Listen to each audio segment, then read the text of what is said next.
ಬಂಧುಗಳೇ ನಮಸ್ಕಾರ, ಹೇಗಿದ್ದೀರಿ ನೀವೆಲ್ಲರೂ? ನಾನು ಸುಬ್ರಹ್ಮಣ್ಯ ಎಸ್ ಹಂಡಿಗೆ. ಬಂಧುಗಳೇ, ಧರ್ಮಸ್ಥಳ ಸೌಜನ್ಯ ಪ್ರಕರಣಕ್ಕೆ ಸಂಬಂಧಪಟ್ಟ ಹಾಗೆ ಸಾಕಷ್ಟು ಚರ್ಚೆ ಆಗ್ತಿದೆ. ಇವತ್ತಿನ ವಿಡಿಯೋದಲ್ಲಿ ನಾನೊಬ್ರು ವೈದ್ಯರನ್ನ ಮಾತಾಡಿಸಿದ್ದೇನೆ.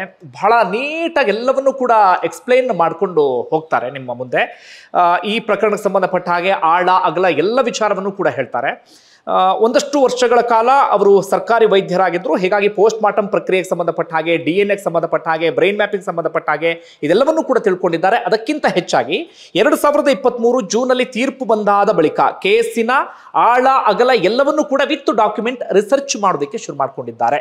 ಇವರು ಯಾವ ಬಣವೂ ಕೂಡ ಅಲ್ಲ, ಫ್ಯಾಕ್ಟ್ ಮಾತ್ರ ಮಾತಾಡ್ತಾ ಹೋಗ್ತಾರೆ. ಅದನ್ನು ಕೇಳಬಹುದು ನೀವು. ಬಣದ ವಿಚಾರವನ್ನು ಯಾಕೆ ಪ್ರಸ್ತಾಪ ಮಾಡಿದೆ ಅಂತ ಹೇಳ್ತೀನಿ. ಇಲ್ಲಿ ಈಗಾಗಲೇ ಶುರುವಾಗಿದೆ ಸೋಷಿಯಲ್ ಮೀಡಿಯಾದಲ್ಲಿ. ಸೌಜನ್ಯ ಅಂತಿದ್ದ ಹಾಗೆ ನೀವು ಆ ಬಣವ ಈ ಬಣವ ಅಂತೇಳಿ, ಇದು ದುರಂತ. ಇಲ್ಲಿ ಬಣ ಮತ್ತೊಂದು ಮಗದೊಂದು ಯಾವುದೂ ಕೂಡ ಸೃಷ್ಟಿ ಆಗಬಾರ್ದಿತ್ತು. ಇನ್ಯಾರನ್ನೋ ರಕ್ಷಣೆ ಮಾಡಬೇಕು, ಇನ್ಯಾರನ್ನ ಇದು ಮಾಡಬೇಕು, ಇಂತಹ ಯೋಚನೆಗಳು ಕೂಡ ಯಾರಲ್ಲೂ ಬರಬಾರ್ದಿತ್ತು. ಆದರೆ ಅಂಥದ್ದು ಆಗ್ತಾ ಇಲ್ಲ. ನಾವು ಆ ಬಣವೂ ಅಲ್ಲ, ಈ ಬಣವೂ ಅಲ್ಲ. ಫ್ಯಾಕ್ಟ್ ಎಲ್ಲಿದೆ ಆ ಬಣ ಅಥವಾ ಸೌಜನ್ಯ ಬಣ ಅಥವಾ ಸೌಜನ್ಯಗೆ ನ್ಯಾಯ ಸಿಗಬೇಕು ಎನ್ನುವಂಥ ವಿಚಾರವನ್ನು ಪ್ರಸ್ತಾಪ ಮಾಡ್ತಿದ್ದೀವಿ. ಅದರ ಹೊರತಾಗಿ ಇವರ ಎಲ್ಲೂ ಕೂಡ ನಾನು ಹೇಳ್ತಾ ಇಲ್ಲ. ನಾನು ಬರೀ ಫ್ಯಾಕ್ಟನ್ನು ಮಾತ್ರ ನಿಮ್ಮ ಮುಂದೆ ಪ್ರಸ್ತಾಪ ಮಾಡ್ತಿದ್ದೇನೆ. ವೈದ್ಯರ ಮಾತನ್ನ ಕೇಳಿಸ್ಕೊಳ್ಬಹುದು. ಅದಕ್ಕೂ ಮುನ್ನ ಇನ್ನೊಂದೆರಡು ವಿಚಾರಕ್ಕೆ ಕ್ಲಾರಿಟಿ ಕೊಡ್ತೀನಿ. ತುಂಬ ಜನ ಸೋಷಿಯಲ್ ಮೀಡಿಯಾದಲ್ಲಿ ಹೇಳ್ತಾ ಇದ್ರಿ, ನನ್ನನ್ನು ಮೆನ್ಷನ್ ಮಾಡಿ. ನಾನು ಯಾರಿಗೂ ಕೂಡ ಉತ್ತರವನ್ನು ಕೊಡೋದಕ್ಕೆ ಹೋಗೋದಿಲ್ಲ. ಯಾಕಂದ್ರೆ ಸೋಷಿಯಲ್ ಮೀಡಿಯಾದಲ್ಲಿ ಗೊಂದಲ ಗೋಜಲ ಸೃಷ್ಟಿ ಮಾಡುವಂಥ ಉದ್ದೇಶ ನಮ್ಮದಿಲ್ಲ. ಕೇವಲ ಫ್ಯಾಕ್ಟನ್ನು ಮಾತ್ರ ನಾನಲ್ಲಿ ಪ್ರಸ್ತಾಪ ಮಾಡ್ತಾ ಹೋಗ್ಬೇಕಾಗತ್ತೆ. ತುಂಬ ಜನ ಹೇಳ್ತಾ ಇದ್ರಿ, ಈತ ವ್ಯೂಸ್ಗೋಸ್ಕರ ಹೀಗೆ ಮಾಡ್ತಾನೆ, ದುಡ್ಡಿಗೋಸ್ಕರ ಹೀಗೆ ಮಾಡ್ತಾನೆ ಅಂತ ಹೇಳಿ. ದಯವಿಟ್ಟು ಗಮನಿಸಿ, ನಾನು 2023 ಜೂನಿಂದ ಈ ಪ್ರಕರಣಕ್ಕೆ ಸಂಬಂಧಪಟ್ಟ ಹಾಗೆ ವಿಡಿಯೋ ಮಾಡೋದಕ್ಕೆ ಶುರು ಮಾಡ್ಕೊಂಡಿದ್ದೇನೆ. ಆದರೆ ನಮ್ಮ ಚಾನಲ್ ಶುರುವಾಗಿದ್ದು ಡಿಸೆಂಬರ್ 2020, 2021ರಿಂದ ಆಕ್ಟಿವ್ ಆಗಿ ನಾವು ಕೆಲಸವನ್ನ ಮಾಡ್ತಿದ್ದೇವೆ. 21, 22, 23 ಅಷ್ಟರ ಒಳಗಾಗಿ ನಮ್ಮ ಚಾನಲ್ಗೆ ಸಾಕಷ್ಟು ಸಬ್ಸ್ಕ್ರೈಬರ್ಸ್ ಬಂದಾಗಿತ್ತು. ಪ್ರತಿದಿನ ವ್ಯೂಸ್ ಕೂಡ ಬಹಳ ಚೆನ್ನಾಗಿತ್ತು. ಒಂದು ಹಂತಕ್ಕೆ ಆದಾಯವೂ ಕೂಡ ಬಹಳ ಚೆನ್ನಾಗಿತ್ತು. ಈ ಕಾರಣಕ್ಕಾಗಿ ಸೌಜನ್ಯ ಪ್ರಕರಣವನ್ನ ವ್ಯೂಸ್ ಉದ್ದೇಶದಿಂದ ನಾನು ತೆಗೆದುಕೊಂಡಿಲ್ಲ. ಏನಾದರೂ ಮಾಡಬೇಕು, ಈ ಪ್ರಕರಣದಲ್ಲಿ ಸತ್ಯವನ್ನು ಕಂಡು ಹಿಡಿಬೇಕು ಎನ್ನುವ ಕಾರಣಕ್ಕಾಗಿ ಆ ಪ್ರಕರಣಕ್ಕೆ ನಾನು ಎಂಟ್ರಿ ಕೊಟ್ಟಿದ್ದು. ಜೊತೆಗೆ ನಾನು ಆಗುಂಬೆ ಭಾಗದವನು. ನಾನು 2012ರಿಂದಲೂ ಕೂಡ ಈ ಪ್ರಕರಣಕ್ಕೆ ಸಂಬಂಧಪಟ್ಟ ಹಾಗೆ ನಾನು ಪದೇ ಪದೇ ಕೇಳಿಸ್ಕೊಳ್ತಾ ಇದ್ದೆ. ಆ ಭಾಗದವನೇ ಆದಂಥ ಕಾರಣಕ್ಕಾಗಿ ಅದರ ಆಚೆಗೆ ವ್ಯೂವ್ಸು, ಹಣ, ಮತ್ತೊಂದು ಮಗದೊಂದು, ಅದು ಯಾಕೆ ಯಾವ ಕಾರಣಕ್ಕಾಗಿ ಹೇಳ್ತಿರೋ ನನಗೊಂದು ಅರ್ಥ ಆಗೋದಿಲ್ಲ. ನಾನು ವ್ಯೂಸ್ ಪಡಿಲೇಬೇಕು, ದುಡ್ಡು ಮಾಡಲೇಬೇಕು ಅಂತಿದ್ರೆ ನನಗೆ ಇದು ಬೇಡ. ಬೇರೆ ಬೇಕಾದಷ್ಟು ವಿಚಾರಗಳೆಲ್ಲವೂ ಕೂಡ ನನಗೆ ಸಿಗ್ತಾ ಹೋಗುತ್ತೆ. ಹಾಗೆ ನೀವು ಗಮನಿಸಿ, ಸೌಜನ್ಯ ಪ್ರಕರಣಕ್ಕೆ ಸಂಬಂಧಪಟ್ಟ ಹಾಗೆ ಕೆಲವು ವಿಡಿಯೋಗಳು ಮಾತ್ರ ಒಂದಷ್ಟು ವ್ಯೂಸ್ ಅನ್ನ ಪಡ್ಕೊಂಡಿರಬಹುದೇ ಹೊರತಾಗಿ ನಾನು ಪ್ರತಿ ಅಪ್ಡೇಟ್ಸ್ ಅನ್ನು ಕೂಡ ನಿಮ್ಮ ಮುಂದೆ ಇಟ್ಟಿದ್ದೇನೆ. ಅವು ಹೆಚ್ಚು ರೀಚು ಕೂಡ ಆಗ್ತಾ ಇರಲಿಲ್ಲ, ಹೆಚ್ಚು ವ್ಯೂಸ್ ಅನ್ನು ಕೂಡ ಪಡಿತಾ ಇರಲಿಲ್ಲ. ಹಾಗೇನಾದ್ರೂ ರೀಚ್ ಆಗಿದ್ರೆ, ವ್ಯೂಸ್ ಅನ್ನ ಪಡಿತಾ ಇದ್ರೆ ಆಗ್ಲೇ ಈ ಪರಿಯಾಗಿ ಚರ್ಚೆ ಆಗಬೇಕಿತ್ತು. ಎಲ್ಲ ವಿಚಾರವನ್ನ ಮುಂದಿಟ್ಟಿದೆ, ಆದರೆ ಹೆಚ್ಚು ವ್ಯೂಸು ಅಂತದೇನೂ ಕೂಡ ಆಗಿಲ್ಲ. ಸಾಕಷ್ಟು ವಿಡಿಯೋಗಳು ಡಿಲೀಟ್ ಆಗಿದ್ದಾವೆ. ತುಂಬಾ ಜನ ಹೇಳ್ತಿರ್ತೀರಿ, ಡಿಲೀಟ್ ಆಗಿದ್ದು ಸುಳ್ಳು, ಅದು ಸುಳ್ಳು, ಇದು ಸುಳ್ಳು ಅಂತ ಹೇಳಿ. ಏನು ಹೇಳೋಣ ಇದಕ್ಕೆ? ನಮಗೆ ಕೋರ್ಟಿಂದ ಲೀಗಲ್ ನೋಟಿಸ್ ಅನ್ನು ಕಳಿಸಿದ್ದಾರೆ. ಸೌಜನ್ಯ ಅಂತ ಪ್ರಸ್ತಾಪ ಮಾಡಿದಂಥ ಸಾಕಷ್ಟು ವಿಡಿಯೋಗಳನ್ನು ಕೂಡ ಡಿಲೀಟ್ ಮಾಡಿಸಿದ್ದಾರೆ, ಡಿಲೀಟ್ ಆಗಿವೆ. ಇದರ ಮುಂದೆ ನಾನಿನ್ನು ಹೇಳೋದಕ್ಕೆ ಹೋಗೋದಿಲ್ಲ. ವ್ಯೂಸು ಮತ್ತೊಂದು ಮಗದೊಂದು ಯಾವ ಉದ್ದೇಶವೂ ಕೂಡ ಇಲ್ಲ. ಅದೇ ಸಮಯದಲ್ಲಿ ನಾನು ಇನ್ನೊಂದು ಯಾವುದೋ ವಿಚಾರವನ್ನು ಆರಾಮಾಗಿ ಇಲ್ಲಿ ಕುತ್ಕೊಂಡು ಮಾತಾಡಿದ್ರು ಕೂಡ ಒಂದು ಹಂತಕ್ಕೆ ವ್ಯೂಸ್ ಹೋಗುತ್ತೆ, ನನಗೆ ಒಂದು ಹಂತಕ್ಕೆ ಆದಾಯವೂ ಕೂಡ ಬರುತ್ತೆ. ನಾನು ವ್ಯೂಸ್ ಆದಾಯವನ್ನು ಪಡಿಬೇಕಂತಿದ್ರೆ ಇದೇ ವಿಚಾರವನ್ನು ಎತ್ಕೊಳ್ಳುವಂಥ ಅವಶ್ಯಕತೆ ಇರಲಿಲ್ಲ. ಹಾಗೆ ನಾನು ಕಂಡುಕೊಂಡಿರುವಂಥ ಇನ್ನೊಂದು ಸತ್ಯ ಏನಪ್ಪಾ ಅಂದ್ರೆ, ಸೌಜನ್ಯ ಕುಟುಂಬಸ್ಥರು ಇದರಲ್ಲಿ ದುಡ್ಡು ಮಾಡ್ತಿದ್ದಾರೆ, ಮತ್ತೊಂದು ಮಗದೊಂದು, ಅವರು ನಿಜವಾದಂಥ ಆರೋಪಿಗಳನ್ನು ಮುಚ್ಚಿಡುವಂಥ ಪ್ರಯತ್ನ. ಅವ್ರನ್ನ ತೀರಾ ಹತ್ತಿರದಿಂದ ಬಲ್ಲವರಾಗಿದ್ರೆ, ಅವ್ರ ಮನೆಗೆ ಹೋಗಿದ್ರೆ, ಅವರ ಒಡನಾಟ ಇದ್ರೆ ನೀವ್ಯಾರೂ ಕೂಡ ಆ ಮಾತನ್ನ ಹೇಳೋದಕ್ಕೆ ಸಾಧ್ಯ ಇಲ್ಲ. ನಮ್ಮ ಕುಟುಂಬದಲ್ಲಿ ಯಾರಾದರೂ ಒಬ್ರು ಹೆಣ್ಮಗಳು ಸಾವನ್ನಪ್ಪಿದ ಸಂದರ್ಭದಲ್ಲಿ ಅದನ್ನ ಇಟ್ಕೊಂಡು ದುಡ್ಡು ಮಾಡುವಂತ ಮನಸ್ಸು ನಮಗೆ ಹೇಗೆ ಬರುತ್ತೋ ಅದಂತೂ ಕೂಡ ಗೊತ್ತಾಗ್ತಾ ಇಲ್ಲ. ಮತ್ತೊಂದು ಸೌಜನ್ಯ ವಿಚಾರಕ್ಕೆ ಸಂಬಂಧಪಟ್ಟ ಹಾಗೆ ಮಾತಾಡಬಾರದು ಅನ್ನೋದು ಒಂದಷ್ಟು ಜನರ ವಾದ. ಯಾಕೆ ಮಾತಾಡ್ತೀರಿ? ಆ ಪ್ರಕರಣ ಸಂಬಂಧಪಟ್ಟಾಗ ಮಾತಾಡಿ, ಈ ಪ್ರಕರಣ ಸಂಬಂಧಪಟ್ಟಾಗ ಮಾತಾಡಿ. ಏನು ಹೇಳಬೇಕು ನಿಮ್ಮಂಥವರಿಗೆ? ಯಾಕೆ ಮಾತಾಡಬಾರ್ದು ಸೌಜನ್ಯ ಪ್ರಕರಣದಲ್ಲಿ? 2012ರ ಪ್ರಕರಣ 2025ಕ್ಕೆ ಬಂದರೂ ಕೂಡ ಆ ಹೆಣ್ಣುಮಗಳಿಗೆ ನ್ಯಾಯ ಸಿಕ್ಕಿಲ್ಲ. ನಾವು ಈ ವಿಚಾರಕ್ಕೆ ಸಂಬಂಧಪಟ್ಟಾಗೆ ಧ್ವನಿ ಎತ್ತಲೇಬೇಕಾಗತ್ತೆ. ಸಂತೋಷ್ ರಾವ್ನೇ ಆರೋಪಿ ಅಂತಾಗಿದ್ರೆ ಸಂತೋಷ್ ರಾವ್ಗೆ ಶಿಕ್ಷೆ ಆಗಲಿ, ಅದು ನನ್ನ ವಾದ. ನಾವು ಇನ್ಯಾರೋ ಮತ್ತೊಂದು ಮಗದೊಂದು ಅಂತಲ್ಲ. ಸಂತೋಷ್ ರಾವ್ ಆಗಿದ್ರೆ ಸಂತೋಷ್ ರಾವ್ಗೆ ಶಿಕ್ಷೆ ಆಗಲಿ. ಸಂತೋಷ್ ರಾವ್ ಆರೋಪಿ ಆದ್ರೆ ಸಂತೋಷ್ ರಾವ್ ತಪ್ಪಿಸ್ಕೊಂಡಿದ್ದು ಯಾಕೆ ಅಂತ ಪ್ರಶ್ನೆ ಮಾಡ್ತಾ ಹೋಗೋಣ. ನಾನು ಆರಂಭದಲ್ಲಿ ಅದೇ ಪ್ರಶ್ನೆಗಳನ್ನ ಮುಂದಿಡ್ತಾ ಹೋಗಿದ್ದು. ಆದರೆ ಸಂತೋಷ್ ರಾವ್ಗೆ 2 ಕೋರ್ಟ್ ಈಗಾಗಲೇ ಕ್ಲೀನ್ ಚಿಟ್ ಅನ್ನು ಕೊಟ್ಟಾಗಿದೆ. ಈಗ ಸಂತೋಷ್ ರಾವ್ ನಿರಪರಾಧಿ ಅಂತ ಕೋರ್ಟಿಂದಲೂ ಕೂಡ ತೀರ್ಪು ಬಂದಾಗಿದೆ. ಹಾಗಾದ್ರೆ 2 ಕುಟುಂಬಕ್ಕೆ ಇಲ್ಲಿ ಅನ್ಯಾಯ ಆಯ್ತಲ್ಲ. ಹೀಗಾಗಿ ನಾವಿಲ್ಲಿ ಮಾತಾಡಲೇಬೇಕಾಗತ್ತೆ. ಬೇರೆ ಪ್ರಕರಣಗಳಲ್ಲಿ ಅಟ್ಲೀಸ್ಟ್ ಆರೋಪಿಗಳು ಗೊತ್ತಿದ್ದಾರೆ. ಉದಾಹರಣೆಗೆ ಹುಬ್ಬಳ್ಳಿಯ ನೇಹಾ ಹಿರೇಮಠ ಪ್ರಕರಣದಲ್ಲಿ ಫಯಾಜ್ ಆರೋಪಿ ಅನ್ನೋದು ಗೊತ್ತಿದೆ. ಮೊನ್ನೆ ಹಾವೇರಿಯ ಒಂದು ಪ್ರಕರಣ ಆಯ್ತಲ್ಲ, ಸ್ವಾತಿ ಪ್ರಕರಣ, ಅದರಲ್ಲೂ ಕೂಡ ಆರೋಪಿ ಯಾರು ಅಂತ ಗೊತ್ತಿದ್ದಾರೆ. ಆದರೆ ಈ ಪ್ರಕರಣದಲ್ಲಿ ಸಂತೋಷ್ ರಾವ್ ನಿರಪರಾಧಿ ಅಂತ ತೀರ್ಪು ಬಂತು. 2012ರಿಂದ ಸಂತೋಷ್ ರಾವ್ 2023ವರೆಗೂ ಕಾನೂನು ಸಂಘರ್ಷಕ್ಕೆ ಒಳಪಟ್ಟಿದ್ನಲ್ಲ, ಆಗ ನಾವ್ಯಾರೂ ಕೂಡ ಮಾತಾಡಿರ್ಲಿಲ್ಲ. ಯಾಕೆ? ಸಂತೋಷ್ ರಾವ್ನೇ ಆರೋಪಿ ಇರಬಹುದು ಅಂತ ಅಂದ್ಕೊಂಡಿದ್ವಿ. ನಿರಪರಾಧಿ ಅಂತ ಬಂದ ಕಾರಣಕ್ಕಾಗಿ ನಾವು ಈ ವಿಚಾರಕ್ಕೆ ಸಂಬಂಧಪಟ್ಟಾಗ ಮಾತಾಡೋದಕ್ಕೆ ಶುರು ಮಾಡ್ಕೊಂಡ್ವಿ. ಓಕೆ, ಇನ್ನು ಜಾಸ್ತಿ ಮಾತಾಡೋದಿಲ್ಲ. ನಾವು ಫ್ಯಾಕ್ಟ್ ಬರೀ ಡಾಕ್ಯುಮೆಂಟ್ ಇದನ್ನ ಇಟ್ಕೊಂಡು ಮಾತಾಡಬೇಕಾಗತ್ತೆ. ಸದ್ಯ ವೈದ್ಯರಾಗಿರುವಂತ ಉಮೇಶ್ ಶೆಟ್ಟಿ ಅವರು ಮಾತಾಡ್ತಾ ಹೋಗ್ತಾರೆ, ನಿಮಗೆ ಸಂಪೂರ್ಣವಾದಂಥ ವಿವರವನ್ನು ಕೊಡ್ತಾ ಹೋಗ್ತಾರೆ. ಗಮನಿಸೋಣ. ಇವತ್ತು ನಾನು ವೈದ್ಯರೊಬ್ಬರನ್ನ ಮಾತಾಡಿಸ್ತೇನೆ, ಆಗ ಮಾತ್ರ ನಮಗೆ ಒಂದಷ್ಟು ಟೆಕ್ನಿಕಲ್ ಪಾಯಿಂಟ್ಸ್ ಗೊತ್ತಾಗೋದಿಕ್ಕೆ ಸಾಧ್ಯ, ಅಥವಾ ಆ ಪ್ರಕರಣಕ್ಕೆ ಸಂಬಂಧಪಟ್ಟ ಹಾಗೆ ಇನ್ನಷ್ಟು ಡೀಟೇಲ್ ನಮಗೆ ಅರಿವಾಗೋದಿಕ್ಕೆ ಸಾಧ್ಯ. ಅದರ ಆಚೆಗೆ ನಾವು ಏನೇ ಚರ್ಚೆ ಮಾಡಿದ್ರು ಕೂಡ ಅಷ್ಟು ಪ್ರಯೋಜನ ಆಗೋದಿಲ್ಲ, ಕೇವಲ ಕತೆ ಹೇಳಿದ ಹಾಗಾಗುತ್ತೆ. ಇದಕ್ಕೆ ಸಂಬಂಧಪಟ್ಟಂತಹ ಎಕ್ಸ್ಪರ್ಟ್ಸ್ಗಳನ್ನ ಮಾತಾಡಿಸಿದಾಗ ಮಾತ್ರ ನಮಗೆ ಇನ್ನೊಂದಷ್ಟು ವಿವರ ಲಭ್ಯ ಆಗ್ತಾ ಹೋಗುತ್ತೆ. ನಾನಿವತ್ತು ಡಾಕ್ಟರ್ ಉಮೇಶ್ ಶೆಟ್ಟಿ ಅವರನ್ನ ಮಾತಾಡಿಸ್ತೀನಿ. ಈ ವಿಚಾರಕ್ಕೆ ಸಂಬಂಧಪಟ್ಟ ಹಾಗೆ ಸಾಕಷ್ಟು ಅಧ್ಯಯನವನ್ನ ಮಾಡಿದ್ದಾರೆ, ಜೊತೆಗೆ ಸರ್ಕಾರಿ ವೈದ್ಯರಾಗಿಯೂ ಕೂಡ ಕೆಲಸವನ್ನ ಮಾಡಿದಂಥವರು. ಹೀಗಾಗಿ ಈ ಪೋಸ್ಟ್ ಮಾರ್ಟಮ್ ಪ್ರಕ್ರಿಯೆಗೆ ಸಂಬಂಧಪಟ್ಟ ಹಾಗೆ, DNA ಟೆಸ್ಟ್ಗೆ ಸಂಬಂಧಪಟ್ಟ ಹಾಗೆ, ಬ್ರೈನ್ ಮ್ಯಾಪಿಂಗ್ ವಿಚಾರಕ್ಕೆ ಸಂಬಂಧಪಟ್ಟ ಹಾಗೆ, ಮೆಡಿಕಲ್ ರಿಪೋರ್ಟ್ಗೆ ಸಂಬಂಧಪಟ್ಟ ಹಾಗೆ ಬಹಳ ಚೆನ್ನಾಗಿ ಅವರಿಗೆ ಅರಿವಿರುತ್ತೆ, ಬಹಳ ಚೆನ್ನಾಗಿ ಗೊತ್ತಿರುತ್ತೆ. ಹೀಗಾಗಿ ಅವ್ರನ್ನ ಮಾತಾಡಿಸಿದಾಗ ಮಾತ್ರ ನಮಗೊಂದಷ್ಟು ಕ್ಲಿಯರ್ ಪಿಕ್ಚರ್ ಸಿಗೋದಕ್ಕೆ ಸಾಧ್ಯ. ಈಗ ನಾನು ಮಾತಾಡಿಸ್ತಾ ಹೋಗ್ತೀನಿ, ಒಂದಷ್ಟು ಪ್ರಶ್ನೆಗಳನ್ನ ಅವರ ಮುಂದಿಡ್ತಾ ಹೋಗ್ತೀನಿ. ನನ್ನ ಜೊತೆಗೆ ಇದೀಗ ಜಾಯ್ನ್ ಆಗ್ತಿದ್ದಾರೆ. ಸರ್ ನಮಸ್ತೆ, ಕಾರ್ಯಕ್ರಮಕ್ಕೆ ಸ್ವಾಗತ. ನಮಸ್ಕಾರ ಸರ್, ಈಗ ಪೋಸ್ಟ್ ಮಾರ್ಟಮ್ ರಿಪೋರ್ಟ್ ಇಂದ ಶುರು ಮಾಡೋಣ. ಸೌಜನ್ಯ ಪೋಸ್ಟ್ ಮಾರ್ಟಮ್ ರಿಪೋರ್ಟ್, ನೀವು ಆ ಪೋಸ್ಟ್ ಮಾರ್ಟಮ್ ರಿಪೋರ್ಟ್ ಅಲ್ಲಿ ಏನೇನು ಗಮನಿಸಿದ್ರಿ, ಯಾವ್ಯಾವ ಲೋಪದೋಷಗಳು ನಿಮಗೆ ಪೋಸ್ಟ್ ಮಾರ್ಟಮ್ ರಿಪೋರ್ಟ್ ಅಲ್ಲಿ ಕಂಡು ಬಂತು, ಜೊತೆಗೆ ಈ ಪ್ರಕರಣ ದಿಕ್ಕು ತಪ್ಪೋದಿಕ್ಕೆ ಅಥವಾ ಹಳ್ಳ ಹಿಡಿಯೋದಿಕ್ಕೆ ಈ ಪೋಸ್ಟ್ ಮಾರ್ಟಮ್ ಆ ಪ್ರಕ್ರಿಯೆ ಇತ್ತಲ್ಲ, ಅದು ಎಷ್ಟು ಕಾರಣ ಆಯ್ತು ನೀವು ಕಂಡುಕೊಂಡ ಹಾಗೆ, ಅಥವಾ ನಿಮ್ಮ ಬಳಿ ಇರುವಂತಹ ಡಾಕ್ಯುಮೆಂಟ್ಸ್ ಗಳ ಪ್ರಕಾರವಾಗಿ? ಎಲ್ಲರಿಗೂ ನಮಸ್ಕಾರ. ಎಲ್ಲರಿಗೂ ಗೊತ್ತಿರೋ ಹಾಗೆ 9ನೇ ತಾರೀಕು ಏನು ಸೌಜನ್ಯ ಕಾಣೆ ಆಗ್ತಾಳೆ, 10ನೇ ತಾರೀಕು ಸೌಜನ್ಯ ಡೆಡ್ ಬಾಡಿ ಸಿಗುತ್ತೆ. ಪೋಸ್ಟ್ ಮಾರ್ಟಮ್ ಅನ್ನ ತಗೊಂಡ್ ಬರಬೇಕಾದ್ರೆ ಪೋಸ್ಟ್ ಮಾರ್ಟಮ್ ಟೈಮು 10ನೇ ತಾರೀಕು 6 ಗಂಟೆಯಿಂದ 7:30 ತನಕ ಮಾಡ್ತಾರೆ.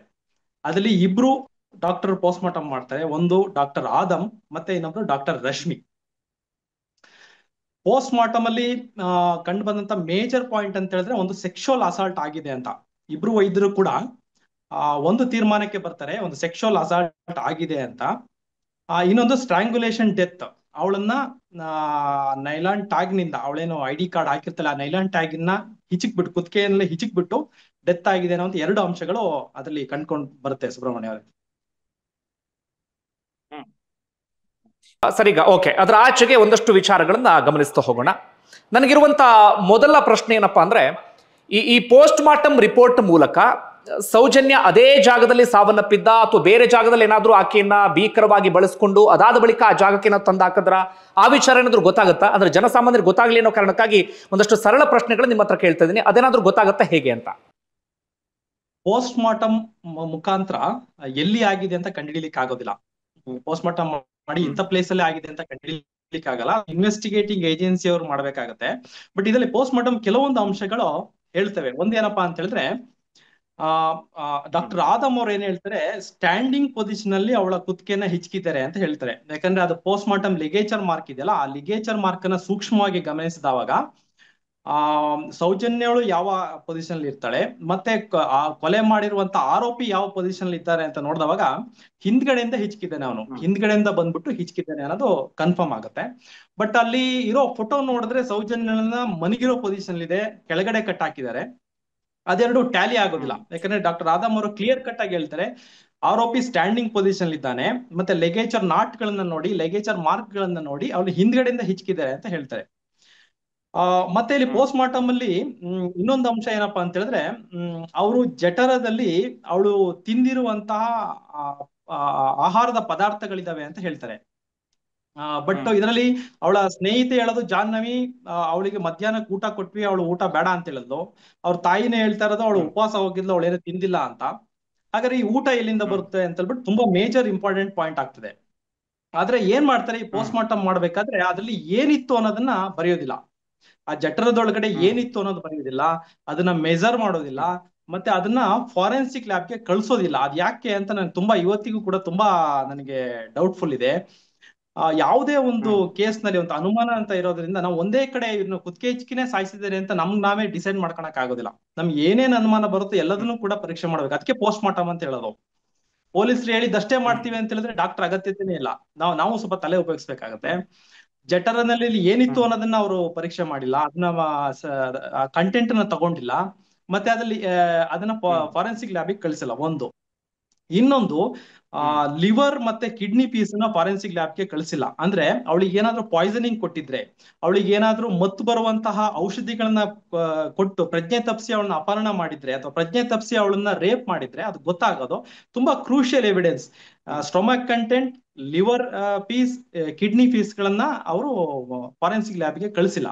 ಹಾಗಾಗಿ ಸ್ವಲ್ಪ ಕಾಸ್ ಆಫ್ ಡೆತ್ ಇದರಿಂದನೇ ಆಗಿದೆಯೋ ಬೇರೆದ್ರಿಂದ ಆಗಿದೆಯೋ ಅನ್ನೋದು ಸ್ವಲ್ಪ ಅನುಮಾನಗಳು ಬರ್ತದೆ. ಇದು ಅನುಮಾನಕ್ಕೆ ಇನ್ನೊಂದು ಕಾರಣಗಳನ್ನ ನಾನು ಹೇಳ್ತೇನೆ. ಒಂದು, ಇವರು ಸ್ಟ್ರಾಂಗ್ಯುಲೇಷನ್ ಡೆತ್, ಕುತ್ತಿಗೆನ ಹಿಚ್ಕಿನೇ ಸಾಯಿಸಿದ್ದು ಅಂತ ಹೇಳ್ತಾರೆ. ಬಟ್ ಇದನ್ನ ನೆಕ್ ಸ್ಟ್ರಕ್ಚರ್ ಅನ್ನ KMC ಅವರಿಗೆ ಕಳಿಸ್ತಾರೆ, ಕಸ್ತೂರಿ ಮೆಡಿಕಲ್ ಕಾಲೇಜ್ ಅವರಿಗೆ ಕಳಿಸ್ತಾರೆ. ಅಲ್ಲಿ ಫಾರೆನ್ಸಿಕ್ ಡಾಕ್ಟರ್ ಅದನ್ನ ಎಕ್ಸಾಮಿನೇಷನ್ ಮಾಡ್ತಾರೆ. ಅದರಲ್ಲಿ ಇವರು ನೆಕ್ ಸ್ಟ್ರಕ್ಚರ್ ಅಂತ ಹೇಳಿದ್ರೆ ಒಂದು ಥೈರಾಯ್ಡ್ ಕಾರ್ಟಿಲೇಜ್, ಕ್ರಿಕಾಯ್ಡ್ ಕಾರ್ಟಿಲೇಜ್, ಹಯಾಡ್ ಬೋನ್ ಅನ್ನ ಕಳಿಸಿರ್ತಾರೆ. ಅದ್ರಲ್ಲಿ ಯಾವುದೇ ವಿಸಿಬಲ್ ಪ್ರೆಷರ್ ಮಾರ್ಕ್ಸ್ ಇಲ್ಲ ಅಂತ ಅವರು ರಿಪೋರ್ಟ್ ಕೊಡ್ತಾರೆ. ಈಗ ಒಂದು ಹಿಚ್ಕಿ ಸಾಯಿಸಿದ್ರೆ ಸ್ವಲ್ಪ ಪ್ರೆಷರ್ ಮಾರ್ಕ್ ಗಳು ಇರ್ಬೇಕು ಅದ್ರಲ್ಲಿ ಯಾವುದೇ ಪ್ರೆಷರ್ ಮಾರ್ಕ್ ಇಲ್ಲ ಅಂತ ಅವರು ಕೊಡ್ತಾರೆ.